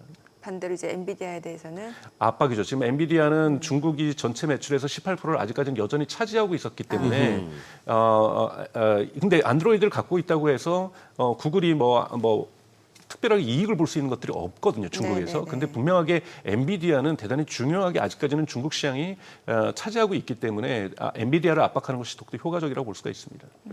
그래서 이제 최근에 보니까 오히려 구글 같은 경우는 주가가 엄청 좋아요, 지금. 네, 예. 특히 8월 달에 있었던 미국에서의 반독점 재판에서 크롬에 대한 강제 매각이 예. 부결된 상태지 않습니까? 판사에서. 이러면서 본격적으로 구글이 지금 앞으로 전진하고 있는 상황이기 때문에 법적인 우려들이라든지 물론 유럽연합에서의 어떤 제재가 가능성들이 여전히 남아 있습니다만 네. 전체적으로 구글에게 걸림돌이 됐던 것들이 제거되다 보고 그리고 막대한 제미나에 대한 투자들이 성과를 보이면서 소비자들이 챗GPT에만 집중하던 것에서 제미나에 대한 눈을 돌리고 있는 것들 이런 네네. 것도 긍정적인 신호로 작동하고 있다고 볼 수 있습니다. 크롬에 이제 제미나이 통합된다면서요. 그렇죠. 요즘 AI 브라우저라고 해서 네. 이 퍼플렉시티 커머시라는 것들을 만들어내고 있고 네네. 아크 브라우저라는 곳에서는 다이아라는 걸 만들어내고 있는데요. 네. 아마 오픈 AI도 곧 AI 브라우저 시장을 서비스를 내놓겠다고 얘기하는 상황에서 크롬에다가 제미나이를 결합시켜가지고 AI가 브라우저에 통합된 또는 브라우저가 AI 통합된 이러한 전쟁으로 가고 경쟁 구도가 지금 형성되고 있거든요. 그래서 네네. 2025년 하반기 그리고 2026년에는 AI 브라우저라는 이러한 본격적인 새로운 시장이 경쟁이 심화될 거라고 보고 있습니다. 그러니까 쉽게 얘기하면은 따로 그 어플리케이션 다운받지 않아도 네, 브라우저에 그냥 다 있는 거죠. 크롬 브라우저 제미나이가 바로 또 별도 구독 없이 쓸 수 있게 된다 이거잖아요. 네. 저도 어제 저녁에도 썼거든요. AI 네. 브라우저. 그 아마존에서 꿀 상품들 여러 개 열어놓고 제가 그 리뷰를 언제 다 읽습니까? 그 영어로 된 리뷰를. 예. 그러면은 AI에게 시킵니다. 이 각각의 새 제품에 대해서 리뷰를 장단점을 해서 표로 만들어주라 그러면은 딱 만들어주거든요. 네, 그러니까 즉 일반적으로 우리가 이 브라우저 없이 그냥 AI하고 커뮤니케이션 하는 것보다 브라우저 속에서 각각의 탭들에 대한 분석들 이렇게 시킬 수가 있기 때문에 대단히 편해집니다. 아니, 제미나이로 옮겨가야 될 판이에요 지금. 요즘 오히려 평가가 훨씬 좋더라고요 챗GPT보다. 근데 챗GPT 이용자들은 압도적으로 규모가 크죠. 아직은. 네. 그래요? 네. 챗GPT는 조금 약간 빈말도 좀 하더라고요. 별거 아닌 질문을 했는데 일단 좋은 질문이에요. 이렇게 시작하더라고요. 이거는 잘못된 답변이 아니라 말이 좀 많은 거죠. 성격이 좋은 거고. 성격이 그런 거를 좋은 또 좋아하는 분들이 계세요. 그렇기 때문에 특히 이번에 5 오면서 그런 좀 말들을 좀 이렇게 많이 하지 못하게 했더니 제미나이가 말을 많이 안 하고 담백하게 하거든요. 그랬더니 나의 챗GPT가 나를 떠났다. 뭐 이러면서 실망하는 사람들도 분명하게 존재하거든요. 그렇기 때문에 이건 되게 취향 차이기 때문에 뭐라고 얘기할 수 없습니다. 아 제미나이가 더 대문자 T인가 봐요. 그렇죠? MBTI 말씀하시는 거죠? 네, 저 그쪽으로 옮겨가야 될 것 같아요. 아니 지금 이제 두루두루 이제 강박사님 나오셨으니까 지금 이제 기술주 하나씩 이렇게 해봅니다만 일단 뭐 엔비디아는 이래저래 재밌는 정민 앵커는 어젯밤에는 어제 있었던 거는 약간의 쇼커버링 쇼스퀴즈도 느껴진다 하는 네네네. 말씀이고 저는 이번에 또 영국 트럼프 대통령이 영국 방문에 또 젠슨 왕이 또 따라갔더라고요. 네. 또 영국하고의 비즈니스 관계에도 또 뭐 있어서 갔겠지만 그러실 것 같았어요. 죄송합니다. 예, 부쩍 이제 중국 쪽이 약간 이제 막히면서 젠슨 왕도 이제 부지런해졌고 트럼프 대통령한테도 조금 이제 자주 기꺼이 병풍서겠습니다 이런 건데 아까 제 화면 보니까 그 양반 저 가죽 잠바안에 50억 달러는 그냥 현찰로 갖고 다닐 것 같은데. 아니 오라클도 여쭤보고 싶은 게 네네. 그때 9월 10일이면 언제입니까? 아직 열흘 안 됐습니다만 그때 난리가 나버렸잖아요. 네. 그날 장중에 43%까지도 치솟았다가 36% 네. 급등 마감인데 그 이후로는 지금 이제 흘러내리는데 그때 무슨 클라우드 계약 갖고 난리가 쳤죠. 네, 쉽게 표현하면은 가족들이 이제 모인 겁니다. 할머니 가족들? 할아버지가 네. 모였는데 할머니 할아버지가 좀 연세가 오래되셔가지고 예. 휠체어에 앉아 있다가 예. 갑자기 손녀가 이 점프를 트니까 할머니 할아버지가 일어나서 뛰어 같이 춤춘 거예요. 그 사람들이 놀란 거죠. 휠체어에 앉아있던 네, 할아버지도 갑자기 같이. 그래서 놀란 겁니다. 그게 왜냐하면 오라클이라는 거예요. 그게 오라클입니다. 38년 만에 주가가 이렇게 폭등을 했는데요. 지금까지 오라클은 데이터베이스의 기업이었고 온프레미스라고 하는 클라우드가 아니라 온프레미스 즉 기업에다가 서버를 설치하면서 특히 은행권, 그다음에 유틸리티, 그러니까 전기 회사, 병원 대단히 보안이 중요한 이런 회사에서 클라우드로 가는 것을 막고 있었던. 하지만 그 브랜드 신뢰도가 엄청났었는데 사실은 지금 꼴찌로 들어간 거거든요. 지금 1위 사업자 아마존, 2위 사업자 마이크로소프트, 3위 사업자 구글, 4위 사업자가 알리바바죠. 근데 오라클이 들어갔는데 여기에 틱톡을 우선 받으면서 틱톡이 지금 오라클에서 작동되고 있습니다. 그러니까 이러면서 클라우드 사업에 본격적인 힘을 발휘하고 있는데 여기에 오픈 AI가 3천억 달러에 대한 2027년부터 물론 계약을 실현하는 겁니다만 당장 돈이 들어간 건 아니지만 3천억 달러의 계약을 하겠다. 그래서 이번에 나왔던 여러분들도 놀라셨을 새로운 개념인 RPO라는 개념이 있죠. Reminded Performance Obligation. 그래서 아직 실현되지는 않았지만 계약을 해서 어느 정도의 의무성을 갖는 계약이 4,550억 달러 들어왔습니다. 그런데 지난 분기에 매출이 147억 달러 정도 되거든요. 와. 그런데 여기에 10배가 뭐예요? 한 30배가 넘는 예. 이미 앞으로 사업할 수 있는 준 계약 상태의 금액이 4,550억 달러가 들어왔다라는 거예요. 여기에 이것이 뛰어한 겁니다. 사람들이 이거 춤추네. 정말로 큰 프로젝트를 받았다라고 예. 월가에서 느끼니까 입이 벌어진 거고 예. 그러다 보니까 주가가 급등하는 38년 만에 급등하는 이런 사태가 발생했다고 볼 수가 있습니다. 그러니까 좀 본격적으로 오라클도 이제는 전통적인 데이터베이스 기업에서 AI 기업으로 전환하고 있다고 볼 수가 있습니다. 근데 왜 무디스는 어떤 위험을 경고했다라는 거야 이거에 대해서? 그렇죠. 근데 이 3천억 예. 달러가 예. 오픈 AI가 주기로 한 거잖아요. 네네. 근데 오픈 AI는 여러분 올해 3월 달에 400억 달러를 투자받았지만 지금 그 400억 달러 다 썼다 그러거든요. 돈이 어디 있어요? 오픈 그래서 AI. 사람들 예. 또 브로드컴에도 1,000억 달러 계약을 했어요. 도대체 오픈 AI는 무슨 돈이 있길래 4천억 달러를 계약하느냐. 예. 올해 매출이 지금 오픈 AI가 100억 달러에서 140억 달러가 예상이 되고 있습니다. 2024년도에 작년에 50억 달러의 매출을 냈었고 30억 달러가 넘는 돈의 적자를 봤었거든요. 예. 올해 100억에서 140달러의 매출 냈더라도 약 80억 달러의 또 적자를 낼 거로 보고 있어요. 네네. 이런 기업에서 어떻게 27년부터라도 3천억 달러 오라클, 1천억 달러 브로드컴을 낼 수가 있냐, 감내할 수 있냐라는 것이 무디스에 대해서 평가하고 있는 거고 월스트리트저널에서 비판하고 있는 거죠. 그 사이에 이제 오라클은 이제 오라클이 아니라 오픈 AI는 반드시 IPO를 해야 됩니다. 네. 반드시 IPO를 해야 그 돈을 메꿔낼 수가 있습니다. 그리고 여러분 보셔야 될 것이 왜 중요하냐면 오픈 AI를 좋아하든 싫어하든 오픈 AI가 IPO에 실패하거나 증자에 실패할 경우에 거품 터집니다. 지금 이게 연쇄적으로 엔비디아도 좀 몰락할 거라고 봐요. 왜냐하면 전체 시장에서 지금 오픈 AI 때문에 엔비디아가 성장하고 있는 거고 오픈 AI 때문에 SK 하이닉스가 성장하고 있는 겁니다. 즉 오픈 AI가 2022년 11월에 챗GPT 3.5를 세상에 공개하면서 AI 네. 바람이 불기 시작한 네. 거잖아요. 그리고 지금 2025년 8월 기준으로 전 세계 8억 명의 이용자를 가지고 있습니다. 네, 네. 그리고 올해가 목표가 10억이고 내년은 20억이란 말이에요. 여기에서 비즈니스 전환을 하지 못한다면 가장 중요한 것은 AI 경제에서 돈을 벌어야 되는 건데 돈을 궁극적으로 소비자의 주머니에서 받을 사람들은 오픈 AI라는 거죠. 또는 구글의 제미나이죠.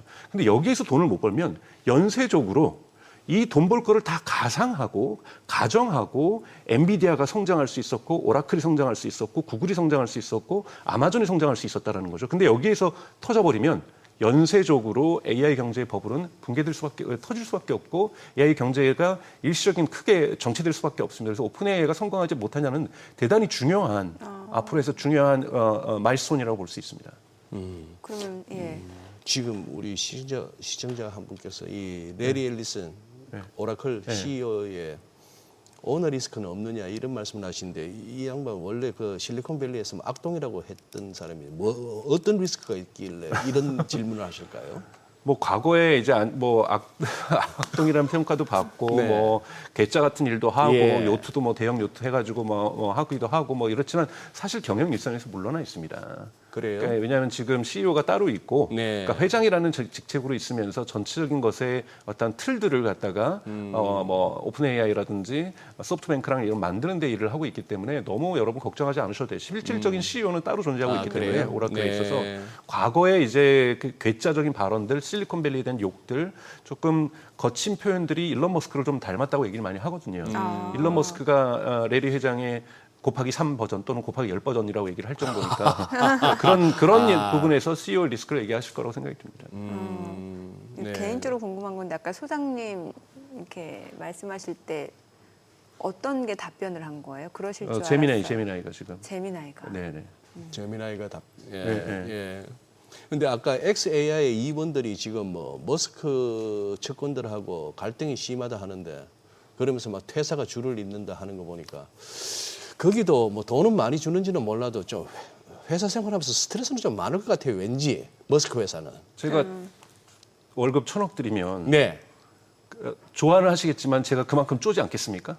뭐 쪼는 정도겠습니까? 들들 뽑겠죠. 네. 예. 그러니까 오라클이 오픈이 뭐죠? 과거부터 아마존이 그런 얘기가 있었어요. XAI, 예. 월급을 그러니까 10 밀리언, 그러니까 100억 이상 받는 사람들은 3년을 버텨내기 어렵다. 그러니까 돈을 많이 준다는 건 그만큼 회사에서 여유를 갖는 게 아니라 한국하고 다르게 네. 엄청나게 압박을 프레셔를 준다라는 거죠. 뭐 실시간으로 그럴 수 있겠죠. 그렇죠. 예, 예.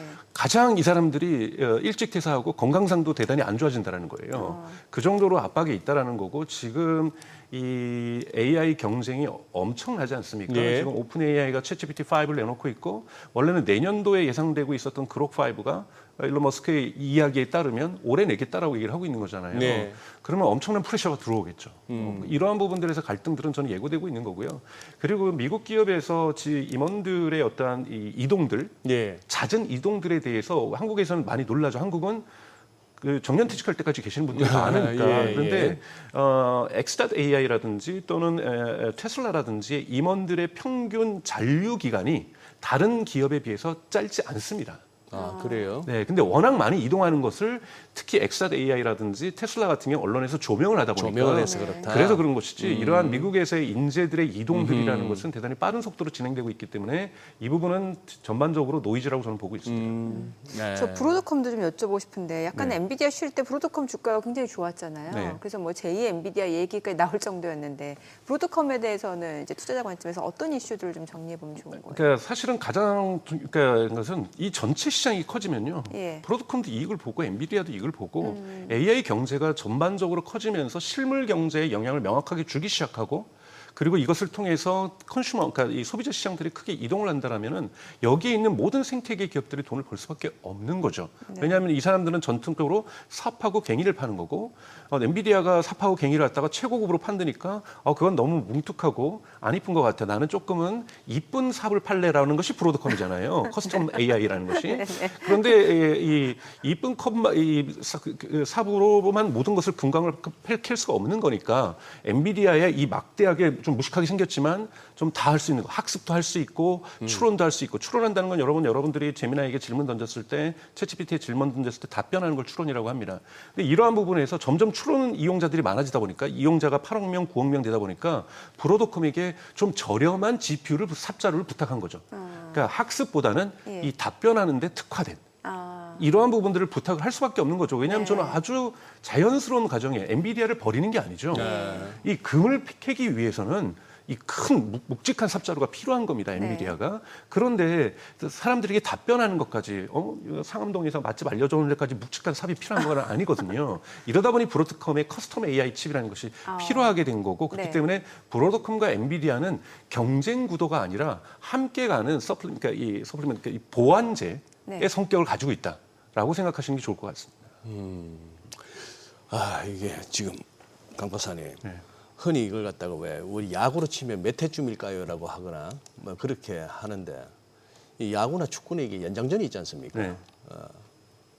차라리 그걸로 하시죠. 저 복싱으로 하시죠. 뭐 12라운드짜리 세계 타이틀 지금 몇 라운드쯤 왔습니까? 이거 2라운드 왔다고 생각합니다. 2라운드 왔다고 생각합니다. 2라운드. 그럼 아직도 더 갈 수 있네요. 그렇죠. 아직 여러분 스마트폰이 등장하면서 앱이 등장하면서 메타가 빠르게 성장하고 네. 구글이 빠르게 성장하고 아마존이 성장하면서 소비자 시장에서 돈을 버는 형태가 나와야 이게 진정한 의미에서의 경제가 모바일 경제라고 우리가 얘기를 하는 거죠. 사람들이 네네. 네. 아마존에서 물건을 사고 쿠팡에서 물건을 사고 네이버 스토어에서 물건을 사고 카카오페이로 돈을 지불하고 이러면서 수많은 기업들이 성장하지 않는 네. 겁니까? 여기에다가 지금 인프라 스트럭처를 공급하고 있는 엔비디아가 성장하고 이 칩을 가지고 하는 뭐 오라클이라든지 아마존 웹 서비스 AWS라든지 구글 클라우드가 성장한다고 해서 경제가 완성된 게 아니죠. 이제 우리 경부고속도로하고 호남고속도로 깐 겁니다.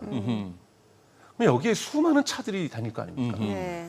이 차들이 다니면서 본격적으로 한국 경제가 활성화되는 거고 한국의 모빌리티 문화가 변하는 거지 않습니까? 아직 이 단계가 오지 않았습니다.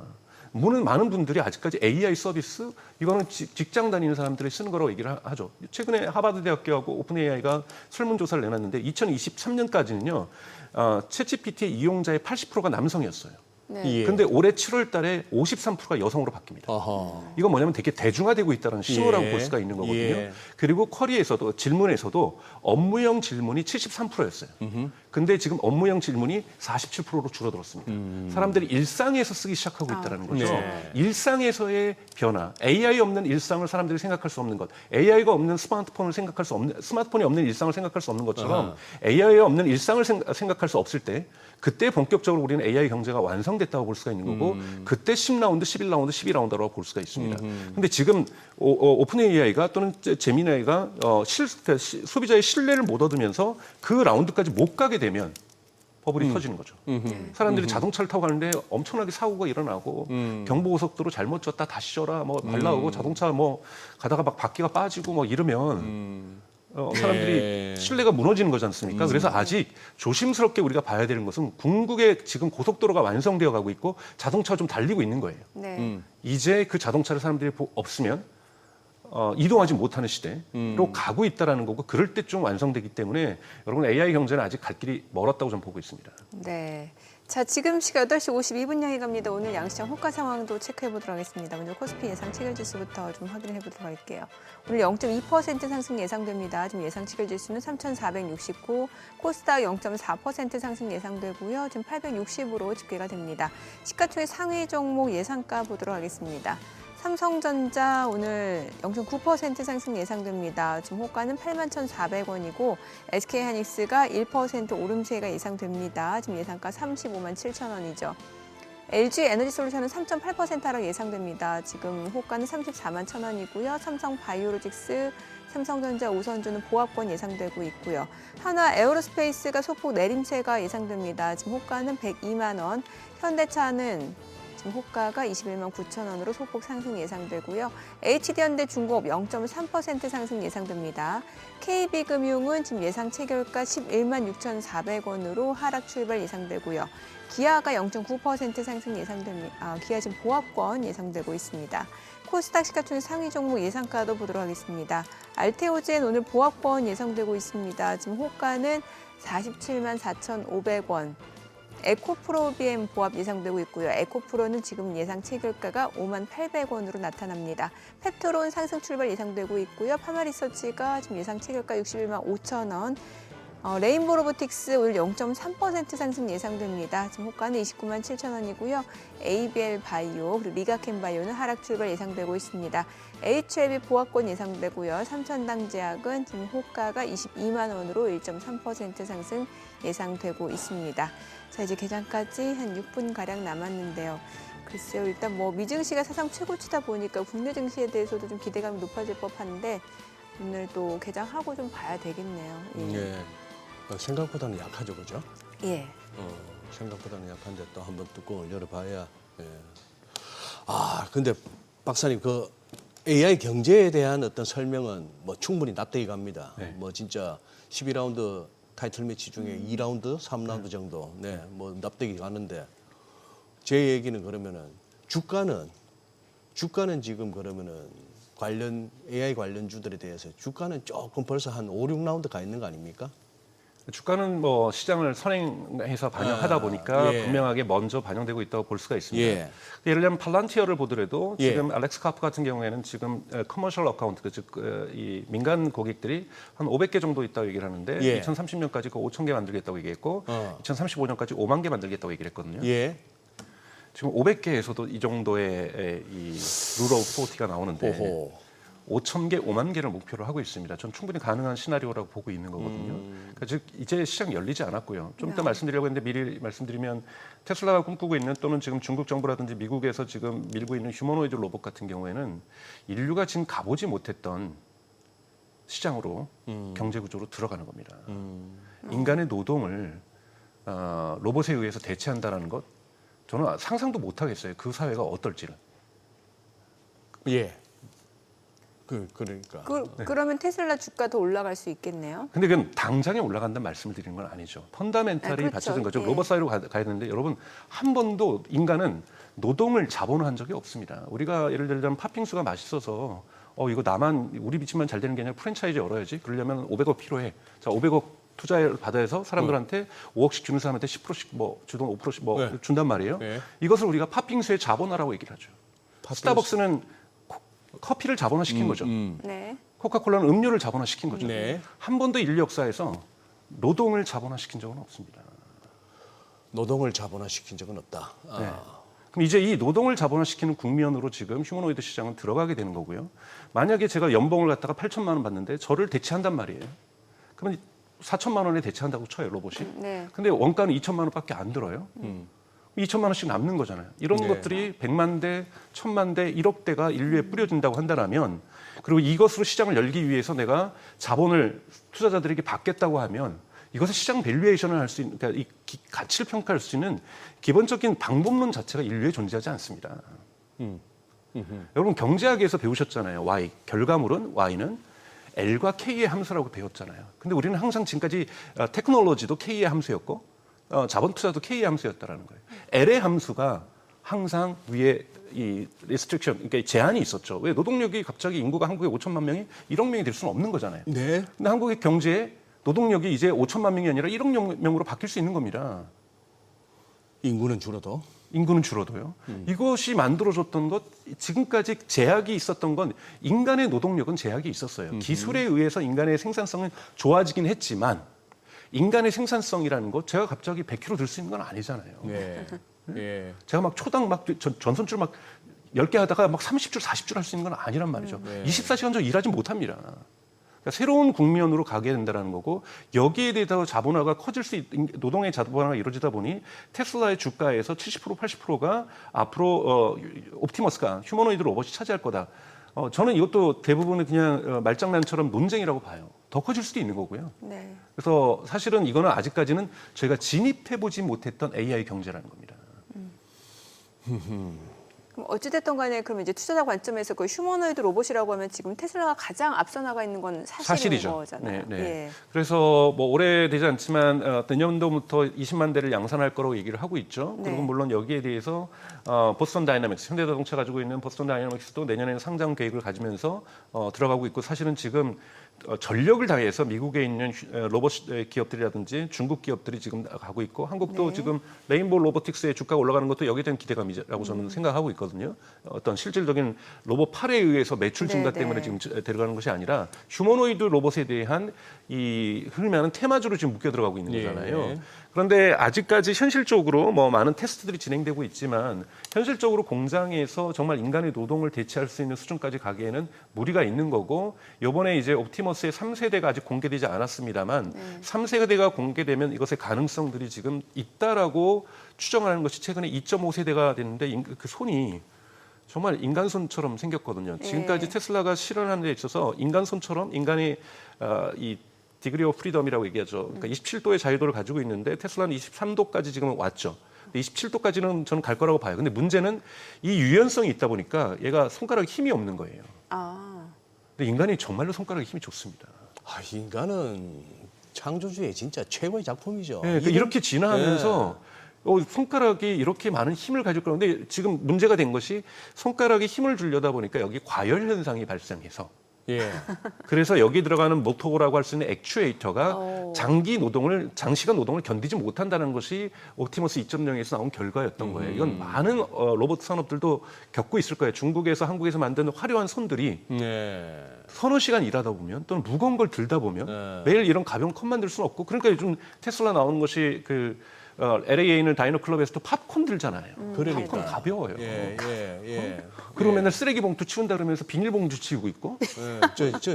제가 집에서 맨날 아내한테 똥손이라고 혼나고 있지만 저보다 더 똥손 같아요, 아직은. 그렇죠. 근데 이 부분에서 해결되려면 노동을 대체하려면 망치 들어야 되고요. 망치질 할 수 글쎄. 있어야 되고요. 큰 거 나눌 수 있어야 돼요. 이 부분들이 아직 해결되지 않았기 때문에 그 아직 옵티머스 손 얘기는 조금 저희가 이따가, 네. 개장하고 좀 들어봐야 될 것 같습니다. 네. 저는 국내 증시를 확인해 보죠. 개장합니다.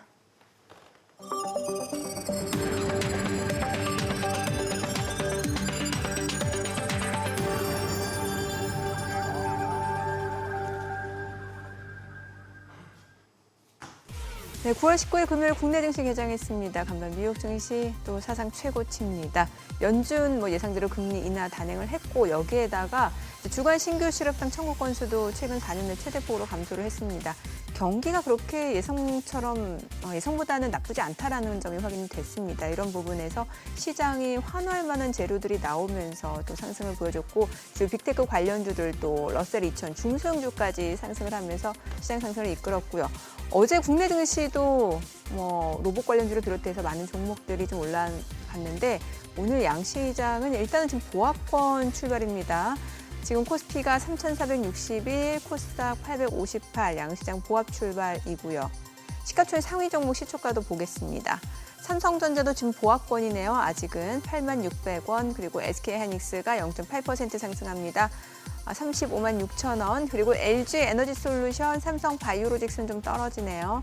삼성전자 우선주가 64,900원으로 0.6% 올라갑니다. 하나 에어로스페이스가 1% 떨어집니다. 지금 100만 9천 원. 현대차도 떨어지고요. HD 현대중공업, KB금융, 기아 다 모두 일단은 하락세입니다. 코스닥 시가총액 상위 종목 시초가도 보겠습니다. 알테오젠 오늘 0.8% 떨어집니다. 지금 호가는 46만 9,500원, 에코프로 BM 0.7% 떨어지고요. 에코프로도 하락합니다. 5만 500원. 이건데 펩트로는 소폭 올라갑니다. 29만 1,000원. 파마리서치도 떨어지고요. 레인보 로보틱스 오늘 1% 약세입니다. 지금 하루 만에 다시 좀 하락으로 전환이 됐어요. 좀 물량들이 나오네요. 29만 2천 원. ABL바이오 보합이고요. 리가캠바이오, HLB 좀 혼조고 삼천당제약이 21만 9천 원으로 0.9% 상승합니다.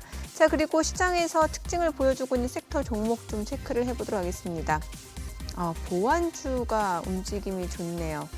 자, 오늘 S2W가 지금 오늘 신규 상장한 종목이에요. S2W가 오늘 97% 급등합니다. 최근에 이제 보안주들이 양자 컴퓨팅 관련주와 엮여서 좀 많이 움직임이 있었는데, 자, 여러 가지 해킹 사건 사고도 많고 롯데카드 이슈도 많죠. 그러다 보니까 보안에 대한 중요성이 강조되고 있는 상황에서 S2W 오늘 96% 급등합니다. 자, 그리고 그 밖에 보안주는 이제 사이버원이 13% 급등을 하고 있고요. 아톤도 2% 올라갑니다. 한국정보인증도 지금 3% 가까이 올라가고요. 지니언스도 11% 급등합니다.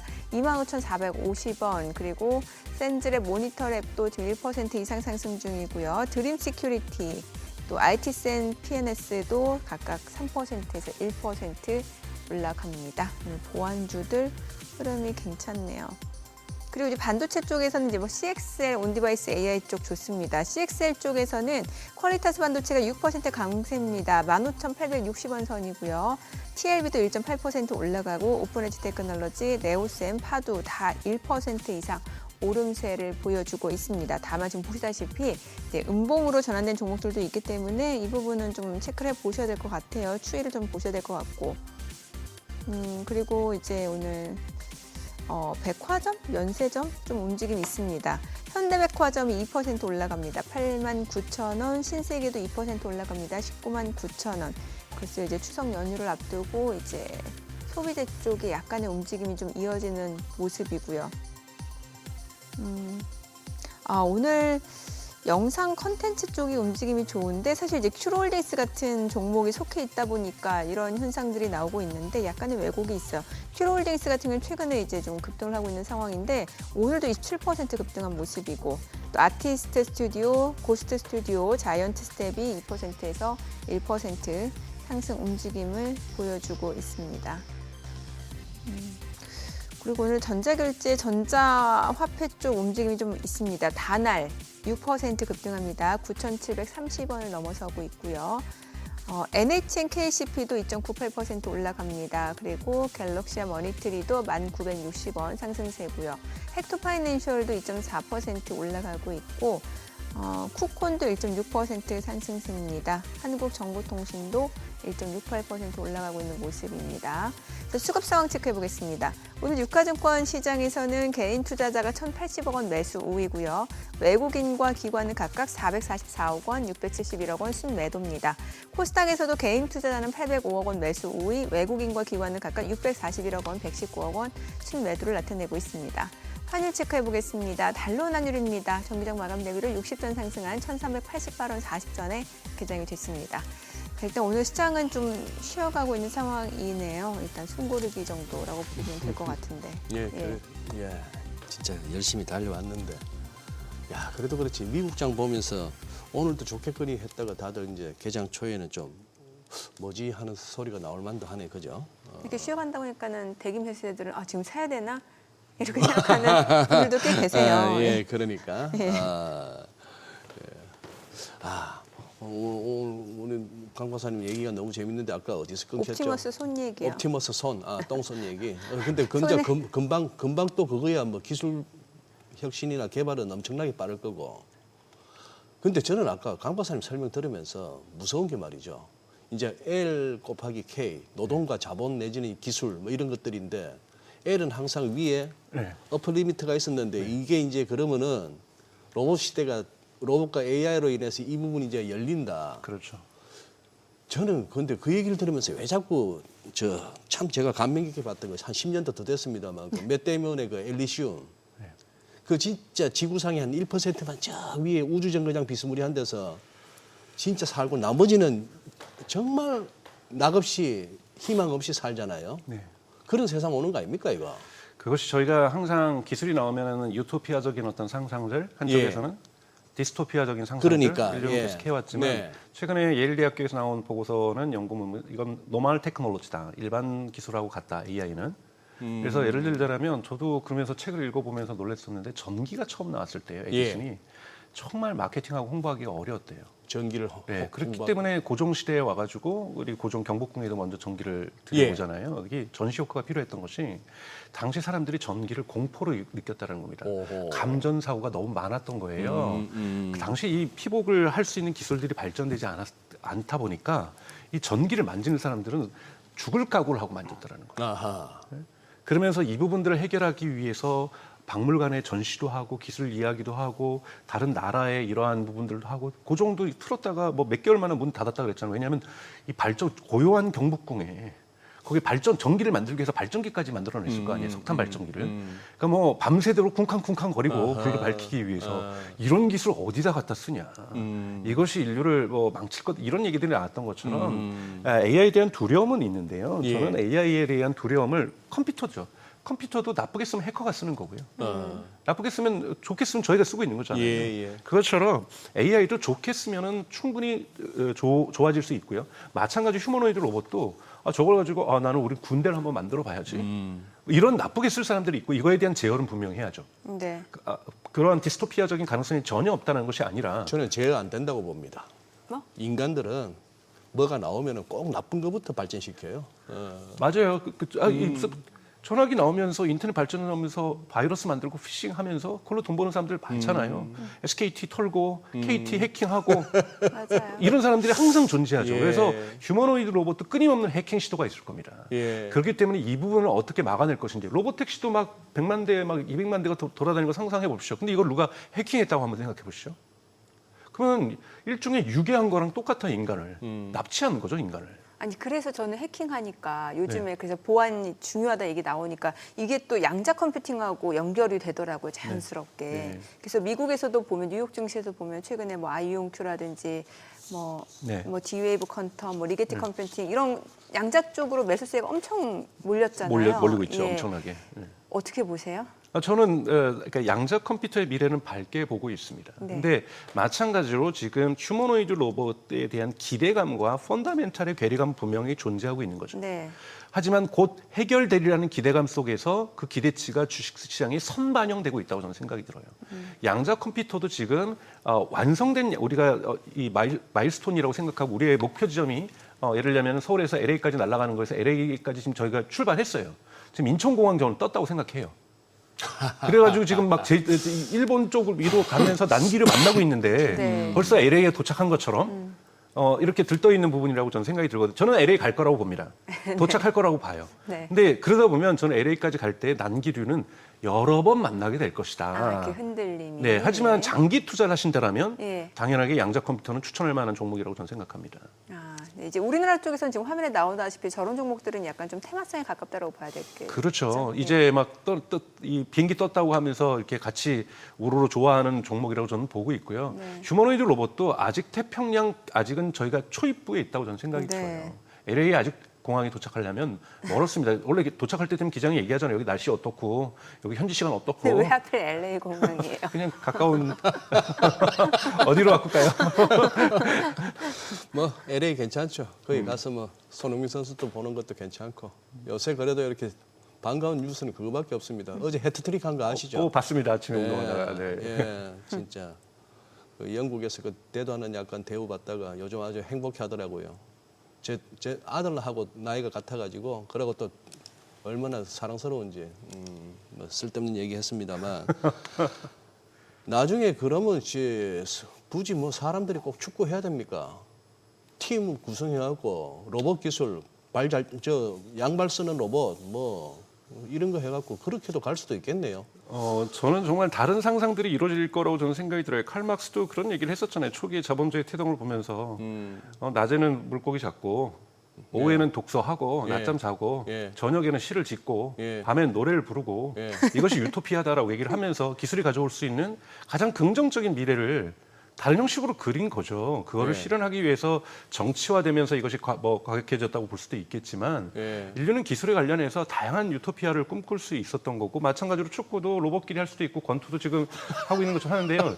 저거는 그러니까 쇼잉이죠. 저런 것들이 전형적으로. 우리 여기까지 왔어. 근데 여러분 와가지고 우리 집에서 차 끓여주고 저 고양이 봐주고 있는 로봇이 저 막 때리고 좀 동안 고양이 때리고 그러면 안 되는 거잖아요. 저건 기술적으로 모든 가능성들을 사전에 없애야 됩니다. 한번 해보세요. 제가 집에 스마트폰을 제가 떨어뜨렸어요. 네. 그리고 얘가 저를 주인님이라고 부르면서 제가 그렇게 시켜가지고 휴머노이드 로봇이 주인님을 위해서 스마트폰 집다가 저랑 부닥쳐서 제 머리가 깨져요. 예, 예. 이런 일 여러분 안 일어나겠습니까? 예. 그렇죠. 사람끼리도 부닥쳐서 예, 머리가 맞아. 부닥치는데요. 예, 맞아요. 아이들끼리요. 예. 여러분 엄청나게 위험한 물건입니다. 위험한 물건. 예.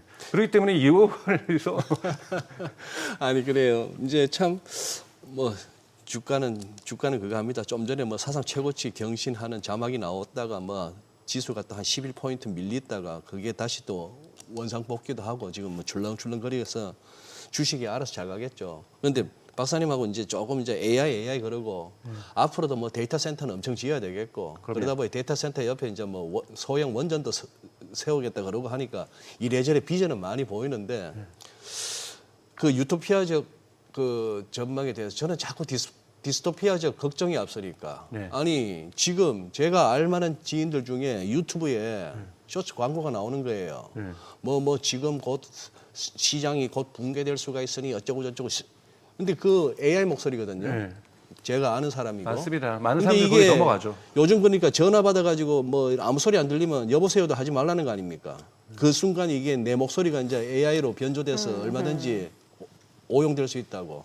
세상 좀 무서워요. 맞아요. 2라운드 왔는데 벌써 이런 일이 벌어지는데. 그렇죠. 작년에 홍콩에 있는 기업에는 언론에 미국 언론들이 보도됐지만 줌으로 CFO가 연락이 왔습니다. 네. 줌 회의를 하면서 CFO가 임원이 직원에게 어느 회사에다가 얼마를 이체하라고 $1 밀리언 이체를 했습니다. 예. 그랬더니 그 줌 CFO 자체가 예. 그 재무 임원 자체가 예. AI가 만든 거예요. 완전 딥페이크. 네, 딥페이크로 만든 거죠. 그 정도까지 여러분 와서 앞으로 보이스피싱 제가 보기에는 정말 이제 유치원 수준입니다. 이제 뭐 고객님 당황하셔서 갖고는 안 되는 거예요. 그렇죠. 이제. 예. 그냥 사랑하는 사람이 나오는 거고 네, 네. 애가 피 흘리면서 나와가지고 우리 예. 애가 엄마 돈 보내주세요 이러면 영상 화상으로 실제 그 뒤 배경도 막 위험한 상황들 보여주면서 예. 그래서 저는 기술은 항상 부정적인 부분들을 항상 가지고 있습니다. 그래서 많은 사람들이 AI에게 피해를 저는 받을 것에는 동의를 해요. 하지만 스카이넷처럼 무언가 나타나서 인류를 정복하고 이런 것들은 인간의 아름다운 상상이라고 저는 생각이 들어요. 예. 그러면 이제 시장 랠리는 언제까지 이어진다라고 보시는 거예요? 저는 이제 이런 게 궁금한 거예요. 저는 뭐 올해 뭐 제가 주식시장 전문가는 아닙니다만 네네. 저는 우선은 버블에 의해서 뭐 쇼츠를 들어가고 뭐 이런 분들은 그렇게 성공하지 못할 거라고 저는 생각이 들어요. 그러니까 AI 경제는요. 닷컴 버블 때하고 분명 다르게 네. 저는 안정화 길을 가고 있다라고 저는 생각이 들어요. 닷컴 때 여러분 생각을 해보십시오. 오픈 AI 같은 기업에서 이렇게 2년 만에 8억 명을 모으고 본격적으로 지금 10억 명의 시대, 20억 명의 시대를 들어가는 것 저는 구경하지 못했다고 저는 생각이 들어요. 사람들이 대중화되면서 다 쓰기 시작하고 있다는 거죠. 80 넘어인 저희 어머니도 챗GPT를 네, 네. 쓰기 시작하고 있다는 것 네. 분명하게 달라지는 현상이라고 볼 수가 있고요. 그리고 그들이 이제는 돈을 벌기 위한 프로젝트를 여러분 구글이 처음에 검색 서비스를 시작할 때 네이버가 검색 시작할 때 2년 동안 검색 광고가 없었습니다. 투자자들 받은 돈으로 사람들이 우리 검색 서비스를 안 쓸 수 없게끔 네. 일상에서 그 검색 없이는 못 살아가게끔 만들어 놓은 다음에 짜잔 우리 이제 서비스 무료로 많이 썼으니까 광고 좀 하겠습니다. 그래서 돈을 벌기 시작하는 거죠. 오픈 AI의 미션은 뭐냐면 그러니까 이 되게 큰 미션은 뭐냐면 그래서 어떻게 돈 벌 것인가. 사람들에게 $20씩 파는 것 그거 8월 달 통계가 전 세계에 2천만 명밖에 안 돼요. 이 시장도 존재하죠. 근데 유튜브가 프리미엄 고객 가지고서 성장할 수는 없는 거거든요. 결국은 무료로 보는 사람들이 압도적으로 많아야 됩니다. 네. 그런데 지금 이번에 챗GPT하고 하버드 대학교의 연구에 따르면 그 국민 소득 $10,000에서 $40,000인 이 중간층에 있는 국가에 있는 시민들도 본격적으로 많이 쓰기 시작했다는 거예요. 그러니까 정말로 스마트폰이 대중화됐던 것처럼 네. AI가 전 세계적인 대중화 시대로 접어들고 있는 것 이때쯤 그들이 AI 없으면 못 살 때쯤 됐을 때 예. 챗GPT는 이제 돈 벌게요 이렇게 나올 거라는 가능성이 높다라는 거죠. 네. 지금 뭐 제가 자꾸 뜬구름 잡는 얘기하니까 정민 앵커가 이제 발을 갖다 땅으로 내려오고 랠리는 어떻게 될까요 했으니까 마지막으로 정민 앵커 대신에 하나 여쭤볼게요. 네. 막 자랑했지 않습니까 아까. 네. IonQ 더블 묶어도 지금 제가 언제 자랑을 해요? 들어가니까 막 아우씨 너무 일찍 팔았나 봐 이러는데 지금이라도 들어가야 됩니까 IonQ? 아니 저는 그러한 개별 종목에 대해서는 잘 모르겠고요. 저는 항상 그렇게 생각해요. 사람이 전고점과 이 최저점을 터닝 어라운드를 맞추는 거는 이 좌판을 깔기 전에는 못 한다고 저는 생각이 들고요. 좌판도 확률 없거든요, 사실은. 그렇기 때문에 저는 항상 매달 정액으로 구매를 하고 정액으로 매도를 하고 정액으로 매수를 하는 꾸준하게 이러한 전략들 많이 그리고 흔들리지 않고 어차피 제가 투자할 수 있는 돈은 지금 30개, 40개, 50개, 500개 다 투자하고 싶어요. 그런데 저는 지금 저는 저 같은 경우는 종목 한 4개밖에 안 갖고 있거든요. 그냥 어제도 또 누가 연락 와서 형 뭐 사세요. 어디 그래서 그거 살 돈 없다고 다. 근데 여기 그냥 집중하면 되지. 그리고 그것까지 재무제표까지 뜯어볼 여력도 없고요. 네. 그래서 그냥 본인들이 선택한 저는 작은 것이 less is more라는 생각을 갖고 있습니다. 네. 이럴 때일수록 집중하는 것 대단히 중요하다고 보고 있습니다. 예. 알겠습니다. 오늘 내용 잘 들었습니다. 고맙습니다. 예, 고맙습니다. 고맙습니다. 네, 오늘 들으신 내용과 관련해서 더 다양한 정보 원하시는 분들 카카오톡 채널에서 머니를 검색하셔서 친구 추가하시면 되고요. 머니쇼가 없는 토요일에는 또 오전 11시부터 유튜브 채널 머니랩에서 뉴욕 증시 리뷰 만나보실 수 있으니까요. 참고해 보시기 바랍니다.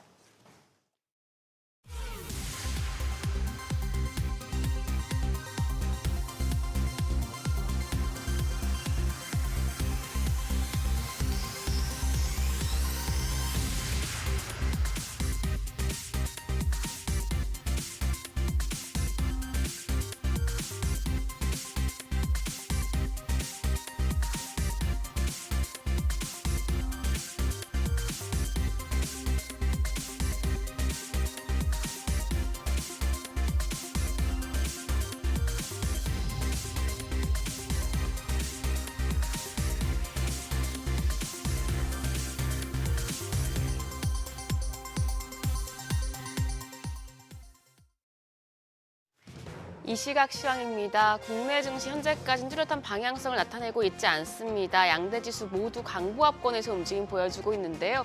아무래도 어제 워낙 급등했었고 또 이번 주 마지막 거래일이기 때문에 숨고르기 양상을 보여주는 것으로 해석이 됩니다. 코스피가 3,461포인트, 코스닥 0.1% 오름세로 857포인트에서 움직임 보여주고 있습니다.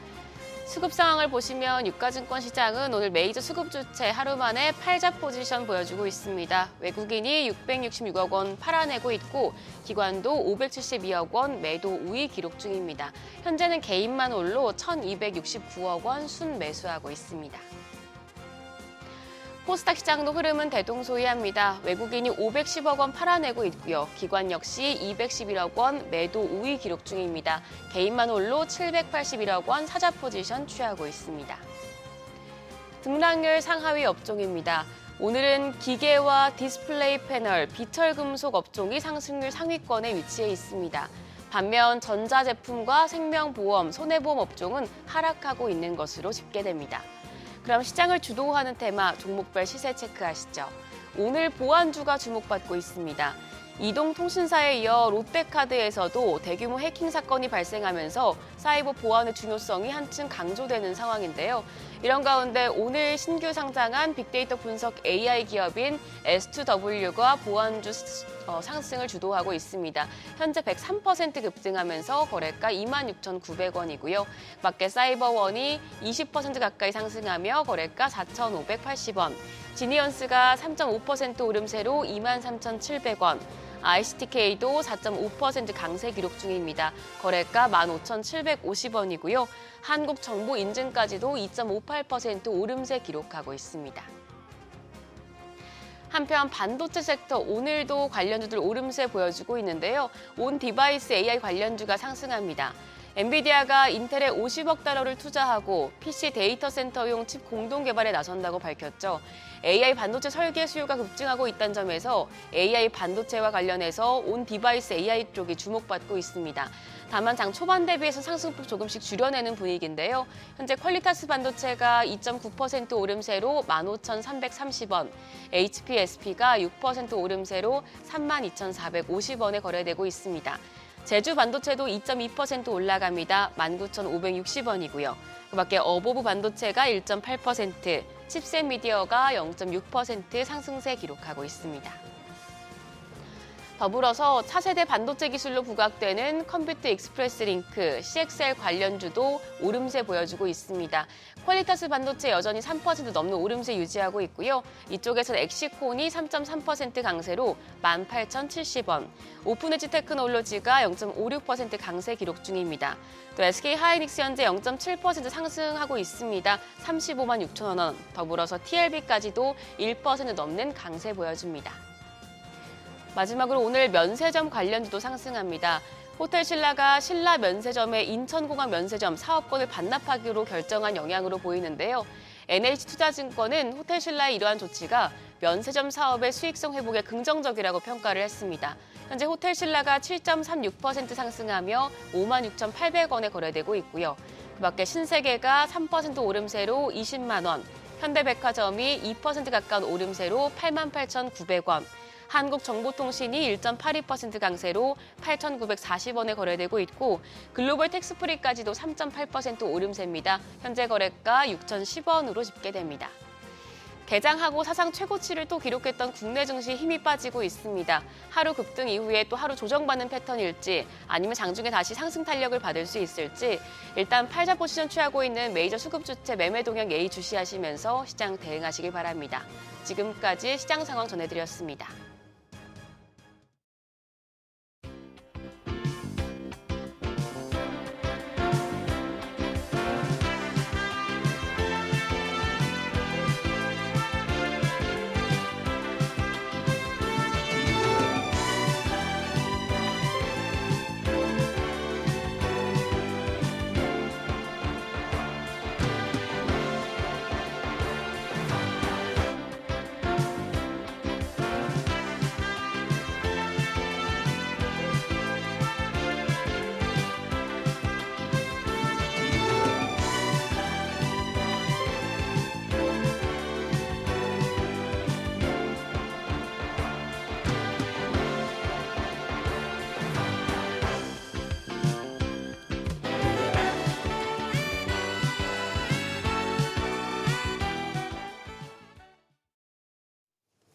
오늘 개장 상황에 대해서 좀 전반적으로 짚어보겠습니다. 신한투자증권 영업부 황유연 PB팀장 전화 연결되어 있습니다. 안녕하세요.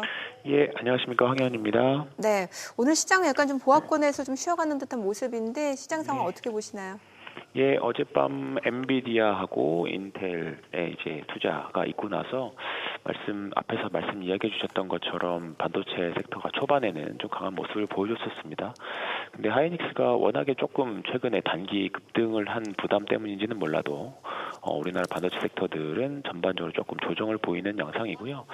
최근에 역시 흐름대로 어느 한쪽에서의 수급이 좀 빠져나와야 다른 쪽이 올라가는 그런 약간 풍선 효과적인 모습이 좀 보이는데요.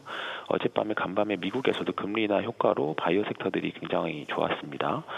덕분에 우리나라 바이오 섹터들도 장 초반엔 조금 부진했지만 이제 9시 넘어가면서부터는 이제 빨간불들이 들어왔고요. 지금 알테오젠이 플러스로 전환을 했고 리가켄 바이오, ABL 바이오, 올릭스 등 기존의 바이오 섹터의 대장 주격인 종목들이 일단은 계속적으로 더 무섭게 상승을 좀 보여주고 있습니다. 네, 그래요. 황 팀장님 아무래도 지금 이제 PB 팀장님으로 계시면서 현장에서 이제 우리 고객분들하고 마주치실 텐데 네. 최근 들어서 이제 외국인들이 이제 이번 이 랠리를 주도했고 개인들은 사실상 그동안에 이제 순매도를 보여왔습니다. 그 매도의 성격이 황 팀장님 보시기에 어떤 차익 실현과 뭐 그런 차원으로 한번 봐주시든지 또 고객분들 요즘 이렇게 전반적인 분위기도 한번 좀 말씀해 주신다면요.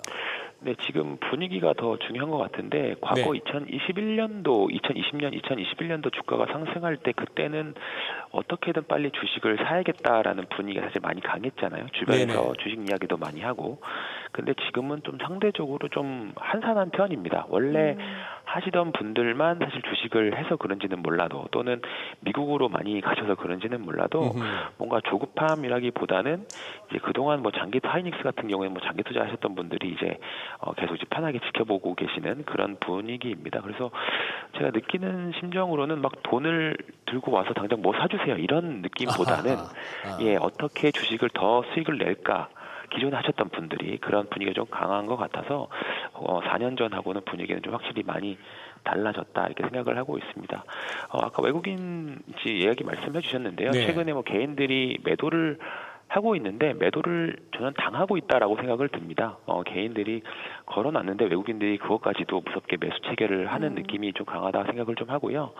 외국인들이 그렇게 많이 샀어도 아직 연간으로는 순매도입니다. 그리고 약 1년 정도로 해도 10조 이상 여전히 순매도이기 때문에 외국인 투자자들이 들어올 수 있는 여력은 저는 조금 더 있다라고 생각을 합니다. 그리고 그 가장 큰 차이점이 2021년도에 없었던 이런 상법 개정안이나 이런 대주주 양도소득세에 대한 이런 부분들이 일단 주식에 더 좀 우호적으로 많이 바뀌었기 주식하는 환경이 더 우호적으로 바뀌었기 때문에 이런 부분들이 우리나라 PBR이든 멀티플을 높여줄 수 있는 지표라고 봅니다. 여기다가 미국도 안정적으로 가고 있고 특히나 우리나라만 할 수 있는 섹터들이 역시나 계속 좋습니다. 지금은 조금 부진하지만 단기적으로 좀 부진했지만 조선이라던가 화장품 그리고 최근에 또 반도체까지도 이런 종목들 특징을 보면 전 세계에서 대안이 우리나라밖에 없는 섹터들이잖아요. 그렇다 보니까 이쪽 위주로 계속적으로 돈 방산까지도 이쪽 위주로 계속 자금이 좀 몰려오고 외국인들이 매도세에 나서기에는 아직은 그동안 매수한 물량이기 때문에 바로 매도를 하기에는 아직은 조금 더 올라가야 되지 않을까 수급적인 차원으로는 그렇게 생각합니다. 네, 오늘 내용 잘 들었습니다. 고맙습니다. 네, 고맙습니다. 네, 자 이번엔 최근 집값 동향 또 주목해볼 부동산 시장 이슈까지 알아보겠습니다. 네, 도시화경제 송소연 대표 나와 계십니다. 어서 오세요, 오세요. 송 네, 대표님. 안녕하세요. 네. 예. 네. 뭐 우리 송 대표님도 요즘 뭐 주식하시나 뭐 만면에 뭐 웃음이 네? 너무 좋으신데. 원래 웃상이시잖아요. 그렇죠. 네, 원래 웃고 다니죠. 긍정적인 마음으로 항상 움직입니다. 네. 예. 아니 참 뭐 연준이 FOMC를 갖다가 FOMC 9월 FOMC에서 결국 25p 인하했고. 애초 우리가 생각했던 게 9월 FOMC 포함해서 이제 2025년에 한 2번 정도 아닐까 싶었는데 살짝 한 번 더 기대할 수도 있는 그런 분위기까지 갔어요. 네. 자, 그러면 지금 우리 한은은 어떻게 되는 겁니까? 요즘에 그 부동산 시장을 보시는 분들은 사실 한국은행이 예, 어떤 뭐 동향 이런 걸 별로 체크를 안 하고 아, 그래요? 그냥 미국을 봐요. 그냥 미국이 움직이고 나면 그 뒤에 뭐 시차를 두고 움직인다. 뭐 이렇게 예측들을 하고 있기 때문에 지금 상황에서는 뭐 한국은행도 기준금리를 인하하지 않을까. 그리고 올해는 뭐 한 차례 정도는 인하할 거라는 기대 심리가 부동산 시장에 있었었거든요. 예. 그래서 지금 한국과 미국의 그 기준금리 차가 축소가 되고 있고 또 이런 상황에서 우리나라 뭐 경제 상황도 좋지 않기 때문에 금리를 내려야 되겠다라는 인식들이 있었는데 항상 우리나라의 그 금리의 동향에 발목을 잡아왔던 거는 집값이거든요. 예. 이번에도 집값하고 또 집값을 통해서 가계부채 이 문제들이 있기 때문에 좀 신중한 접근으로 할 것으로는 보여지는데 뭐 결국은 집값이 요즘에 최근 들어서는 또 뭐 공급 대책 나오고 나서 오히려 또 상승을 하는 그런 국면이거든요. 그렇기 때문에 이제 뭐 미국의 금리 인하가 있다라고 해도 그 우리나라가 따라갈 것으로는 보이는데 이 집값 때문에 얼마나의 그 시차를 보일지 그래도 모두의 그 생각으로는 뭐 올해 한 차례 정도는 내려가지 않을까 그렇게 뭐 전망을 하고 있습니다. 금리 우리도 예를 들어서 뭐 한 25피트 낮춰준다 손 치더라도 네. 아니 대출 묶어버리면 뭐 꽝이지 않습니까? 그렇죠. 지금 그래서 금리를 낮춘다고 해도 사실 지금은 대출로 컨트롤을 하고 있는 상황이고 또 최근에 나왔던 공급 대책이 뭐 공급책보다는 그 수요책이라는 평가들이 많았는데 그 안에도 결국 담겨져 있는 것들은 대출에 대한 그 규제였기 때문에 뭐 금리의 변화가 지금 시장에서는 상당히 내성이 생겼고 집값의 가장 핵심이라고 보이지는 않고 있는데 왜 이렇게 이제 금리 낮추는 거에 대해서 좀 주저주저 하는지는 조금 좀 보수적으로 봐서 그런지 좀 우려스럽긴 합니다. 네. 네. 지금 97 공급 대책이 네. 나왔어요. 지금 네. 상황이 어때요? 지금 시장에 좀 영향을 주고 있나요? 뭐 97 공급 대책이 나오고 나서 집값이 상승하는 그런 추세가 나왔는데요. 오히려 상승했어요. 네, 오히려 공급 대책이 나오고 나면 집값을 좀 안정화시키기 위해서 대책을 내놓은 거잖아요. 그러게요. 예. 근데 최근 들어서는 지금 마포라든지 성동구 같은 경우는 집값이 올라가고 있고 최근 들어서 보도되는 걸 보면은 뭐 재건축 추진되는 단지 뭐 이런 것들에는 매수 문의가 굉장히 높아졌다라고 합니다. 지금 신고가가 나오고 있는 곳들 주로 보면은 뭐 성동구라든지 마포구 이런 지역들이 신고가 매수 건수들이 늘어나고 있는데 이 부분들은 뭐 또 질문에 나오긴 하겠지만 토지거래 허가구역에 대한 그 우려 뭐 이런 것들로 인해서 뭐 선제적으로 좀 매수를 해야 되겠다라는 그 심리가 좀 발동된 것으로 보여집니다. 지금 이거 토지거래 허가구역 네. 토허제 예. 지금 이 현황이 어떻게 된 겁니까 지금?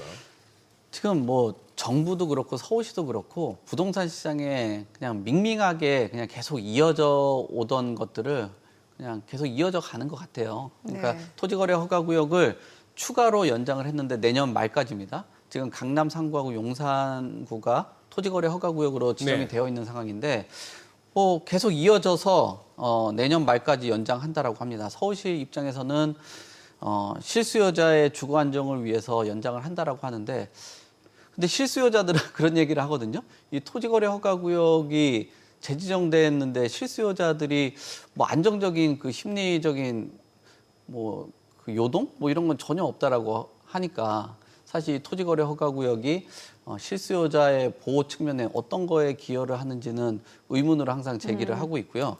그리고 강남 쪽과 용산 쪽의 가격에 그 억제를 하기 위해서 토지거래 허가구역을 지정을 해왔고 연장을 계속 해왔는데 역시 이것도 강남에 계신 분들이 이제 내성이 생겨가지고 하도 연장하니까 그러려니 말든지 뭐 하든지 말든지 하든지 말든지 네, 그냥 별로 신경을 안 쓰고 계세요. 저도 뭐 강남에 계신 분들하고 많이 소통을 하는데 뭐 하겠지 뭐 그런가 보다 이제 높아진 금리에 우리가 계속 충격에서 처음에는 충격이었지만 내성이 생겨왔듯이 토지거래 허가구역에 대해서도 뭐 그냥 그런가 보다라고 하는데 아까 마포하고 성동에 그 신고가 거래들이 많이 나오고 가격이 급등하는 이유가 뭐냐면 내성이 안 생겼던 지역들이거든요. 이곳은 토지거래 허가구역으로 지정될 수도 있겠다. 네. 그러면은 지정되고 난 이후에는 거래하는 데 있어서 제약이 될 수 있겠다라고 생각을 하면서 이 지역들의 가격이 반등을 해왔고 그런 것들이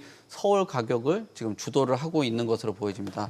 왜냐하면 토지거래 허가구역으로 지정이 되고 나면은 실거주 중심으로 흘러가야 되고 일정 면적 이상을 넘어가게 된다라면은 거래하는 데 있어서 좀 귀찮게 하거든요. 뭐 이거 내라 저거 내라 뭐 내야 되는 부분들이 많아서 네, 그렇다 보니까 집값에 대해서 뭐 가격에 대해서는 통제는 별로 없고 거래량이 줄어가는 그래서 토지거래 허가구역의 문제점으로 지적되는 게 거래량은 줄어드는데 가격들은 올라가는 이런 문제들.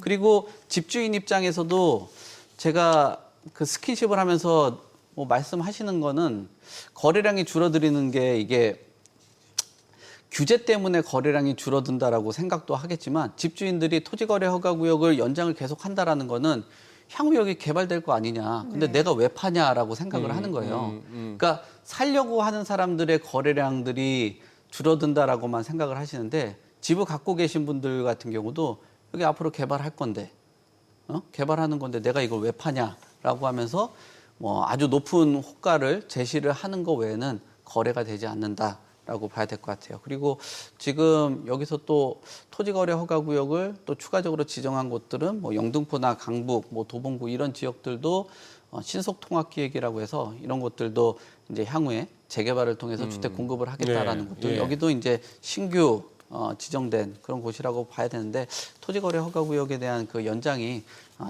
주택 가격에 얼마나 안정화를 가지고 올 수 있을지는 뭐 오랜 기간으로 봤을 때 지금 연장한 기간으로 봤을 때는 가격에 대한 그 통제력 뭐 이런 부분들은 굉장히 미미했다라고 볼 수 있을 것 같습니다. 아니 이게 뭐 누군가의 설명을 들으면서 띄엄띄엄 듣는 게 네. 제일 위험한데 네. 제가 뭐 하나 보다가 잠깐 놓쳐가지고 아까 스킨십이 뭔 얘기입니까 갑자기? 뭐 아니 강남에 계신 분들하고 이제 계속해서 연락을 해보니 예, 그런 얘기가 나왔다. 네. 그걸 스킨십이라고 말씀하세요? 뭐 좀 대면을 하고 오해는 하지 말아주십시오. 예. 아니, 선생님 오늘 왜 이러세요? 갑자기 좀 잠깐 이렇게 띄엄띄엄 듣지 마세요. 그러니까 띄엄띄엄 들으면 제 이렇다니까. 얘기도 띄엄띄엄 들으시고 오해가 좀 충분히 생길 만한. 이거 잘못하면 썸네일 이상하게 나가요. 그래요? 네. 알겠습니다. 네. 그 전세 사기 한참 빌라 때문에 네. 그 빌라 기피 현상 있었잖아요. 빌라 전세 사기 있었다 보니까 이게 지금 저희가 아파트 위주로 지금 부동산 시장을 살펴봤는데 네. 그 빌라 쪽 보니까 아무래도 이게 정부에서 담보 인정 비율 70%를 추진한다고 하는데 이건 또 무슨 얘기예요? 그러니까 우리가 그 전세를 맞추려고 한다라면 보증보험들을 들어야지 사람들이 안심하고 그 보증을 바탕으로 해서 전세를 들어오거든요. 네. 근데 그 보증을 하기 위해서는 담보에 대한 비율에 맞춰서 보증에 대한 것들을 나가요. 네. 근데 이제 비율 자체를 낮추게 된다라면은 담보 비율이 낮아진다라는 거는 결국은 보증 보험 안에 들어갈 수 있는 금액이 줄어든다라는 거거든요. 그렇게 되면은 보험에 대해서 이렇게 낮춰지게 되고 향후에 지금 나오고 있는 게 한 70% 정도의 담보 인정 비율을 추진을 한다라는 거거든요. 그렇게 되면 저 표에 나온 것처럼 전체 주택에 이제 보증보험이 된 게 17만 한 200가구 정도 되는데 네. 만약에 낮추게 된다라고 하면은 저 12만 8,600가구 정도는 보증보험을 가입하기가 어렵게 되는 거죠. 그러면은 저기 계신 분들은 뭐 향후에 그 보증이 안 돼 있다 보니까 전세 사기에 대한 위험에 노출될 수 있잖아요. 예. 그러니까 내가 여기에 안전하게 네. 그 임차를 할 수 있을까라는 생각을 할 수밖에 없고 또 새롭게 진입하시려는 분들 같은 경우는 여기서 나가시는 분들에 맞춰가지고 들어오셔야 되는데 근데 이제 그 보증보험이 안 되는 곳에 새롭게 들어오는 임차인도 어렵잖아요. 예. 그러니까 이거 보증보험에 들어가는 그 전세보다는 그냥 월세 쪽으로 전환을 해야 되겠다라는 생각들을 하는 거죠. 그러면 전체 총량에서 17만 건 정도 되는 저 비용에서 한 12만 가구 정도가 초과되는 거니까 결국 한 5만 가구 정도만 시중에 안정적으로 전세 보증에 들어갈 수 있는 가구가 유통된다라는 거예요. 그러니까 전세 물량이 굉장히 많이 축소가 될 수 있고 서민들 뭐 주거 안정들 특히 저 전세 보증에 들어가시는 분들 보통 빌라 상품이잖아요. 네. 그곳에 들어가시는 분들에 대해서는 굉장히 위험에 노출될 수 있다. 아. 그래서 전세 시장이 축소가 되고 소위 말하는 그 빌라 같은 경우는 월세화가 상당 부분 가속화될 가능성들이 있다. 근데 이 가속화되는 과정 안에서 집주인들이 돈을 돌려줘야 될 거 아니에요. 예. 그렇죠. 근데 새로운 사람들이 들어오면서 그 기존에 있었던 금액하고 이 새롭게 들어온 사람하고의 금액에 대한 그 차이들이 나타나다 보니까 뭐 예를 들면은 한 전세 한 4억에 계셨던 분들이 새롭게 들어오시려는 분들은 한 3억 5천 정도에 들어오면 한 5천만 원 정도 되잖아요. 예. 한 5천만 원 정도 돌려줄 수 있는 여력들을 가지신 분들은 괜찮은데 그런 집들을 한 10채 정도 갖고 있다라면 현금 한 5억을 또 준비를 해야 되니까 이런 부분에 대해서 굉장히 좀 부담스럽겠죠. 그리고 저 빌라를 가지고 임대 사업 하시는 분들은 아파트처럼 여유가 있는 분이 아닐 거 아니에요. 예. 만약에 돈의 여력이 있었다 하면 아파트를 사서 그거를 세를 줄 텐데 그 정도 여력이 안 되시는 분들이 많다 보니까 이 그 임대인 같은 경우도 상당히 취약하다. 임차인도 취약하고 임대인도 취약하기 때문에 저 담보 인정 비율에 대해서는 점진적인 축소가 필요하지 굉장히 전세 사기에 대해서 뭐 예방을 한다라고는 하지만 위험도에 노출되어 있는 뭐 임대인하고 임차인 같은 그러게요. 경우도 있기 때문에 저 비율 자체는 조금 점진적으로 하실 필요가 있지. 저 90%에서 20% 정도를 갑자기. 떨어뜨린다라는 거는 주식이 한 20% 정도 빠진다고 그러니까. 상상을 해보세요. 그러면 예, 굉장히 예, 부담스럽잖아요. 예. 예. 근데 금액은 굉장히 또 무거운 상품이 부동산이기 때문에 맞아요.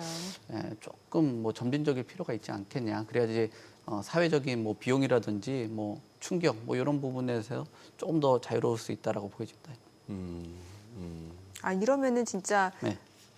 전세 시장 자체가 지금 공급이 축소된다라는 거잖아요. 그렇죠. 그럼 다 이제 월세로 전환이 될 가능성이 높다라고 말씀 주신 대로. 네. 그러면은 이제 사실 전세 좋아하시는 분들이 다들 나가는 게 좀 부담스럽고 아깝다 생각해서 이렇게 하시는 건데 네. 돈 모으기 더 어려운 상황이네요. 이러면. 당연히 돈 모으기 더 어렵죠. 그리고 매매 시장하고 월세 시장을 봤을 때 해외보다 우리나라의 그 임대료 같은 경우는 좀 낮았던 이유가 예. 전세라는 시장이 완충 역할을 해왔거든요. 예.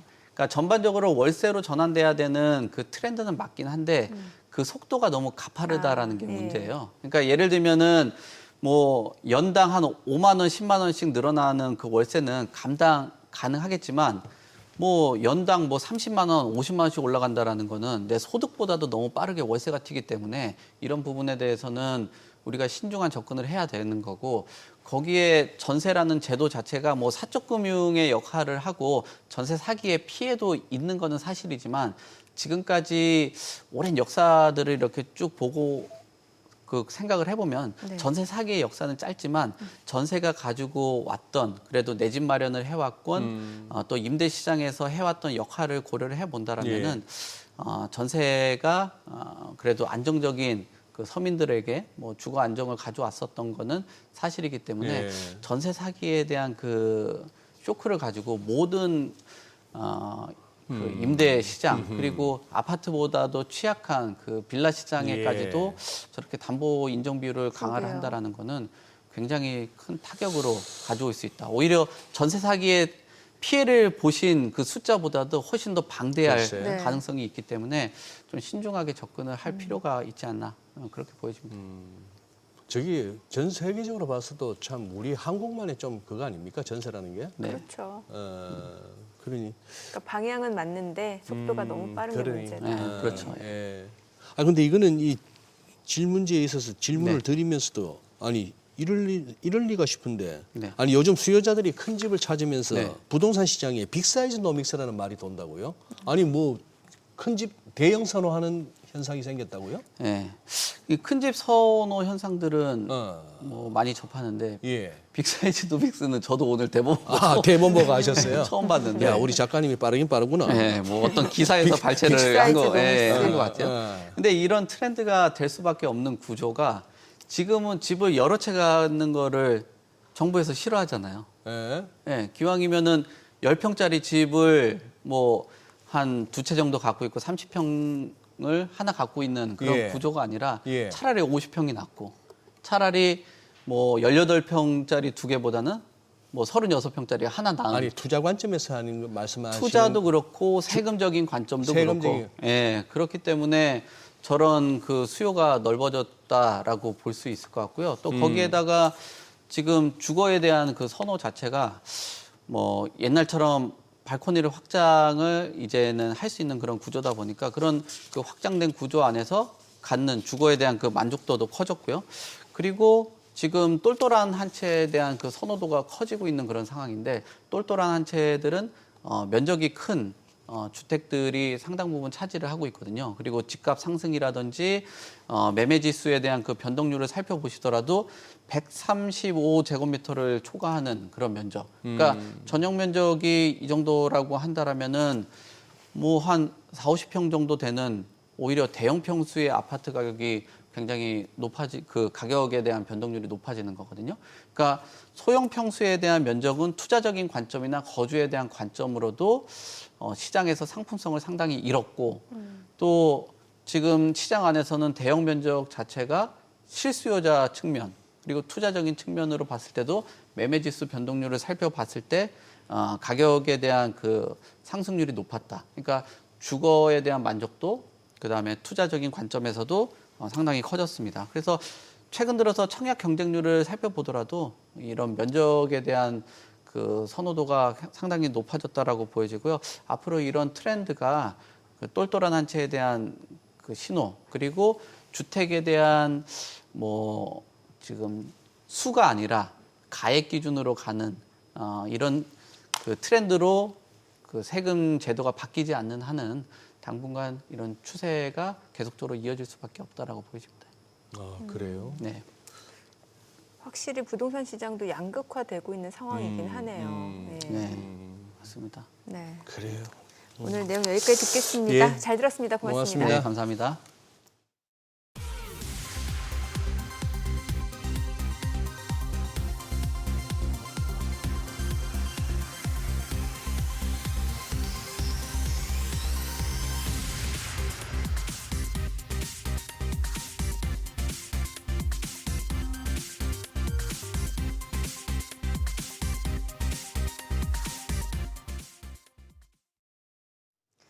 네, 오늘 코스피 코스닥 양시장 좀 혼조입니다. 지금 코스피 같은 경우 오히려 하락으로 좀 전환이 된 상황인데 글쎄요, 뭐 또 쉬어갈 만한 타이밍에 쉬어가는 것도 나쁘지 않을 것 같은데 다음 주 좀 봐야 될 것 같아요. 네. 예. 어쨌거나 좀 보면서 속상한 거는 외국인들이 순매수로 나오는 날은 지수가 날아가고 네. 외국인들이 순매도로 나오는 날 우리 개인이 사는 날 지수가 빠지고 하는 이 현상만큼은 변화가 없어서 좀 짜증나네요. 자금력의 차이. 그런가 봐요. 네. 네. 저희 방송 중에 전해드린 내용과 관련해서 모든 투자 판단의 책임은 투자자분들께 있다는 점 알려드립니다. 네, 세상의 모든 돈 드는 정보 머니쇼 오늘은 여기서 인사드리겠습니다. 여러분의 모든 경제 SBS 비즈가 함께하겠습니다. 저희는 다음 주 월요일 오전 8시에 찾아뵙겠습니다. 고맙습니다.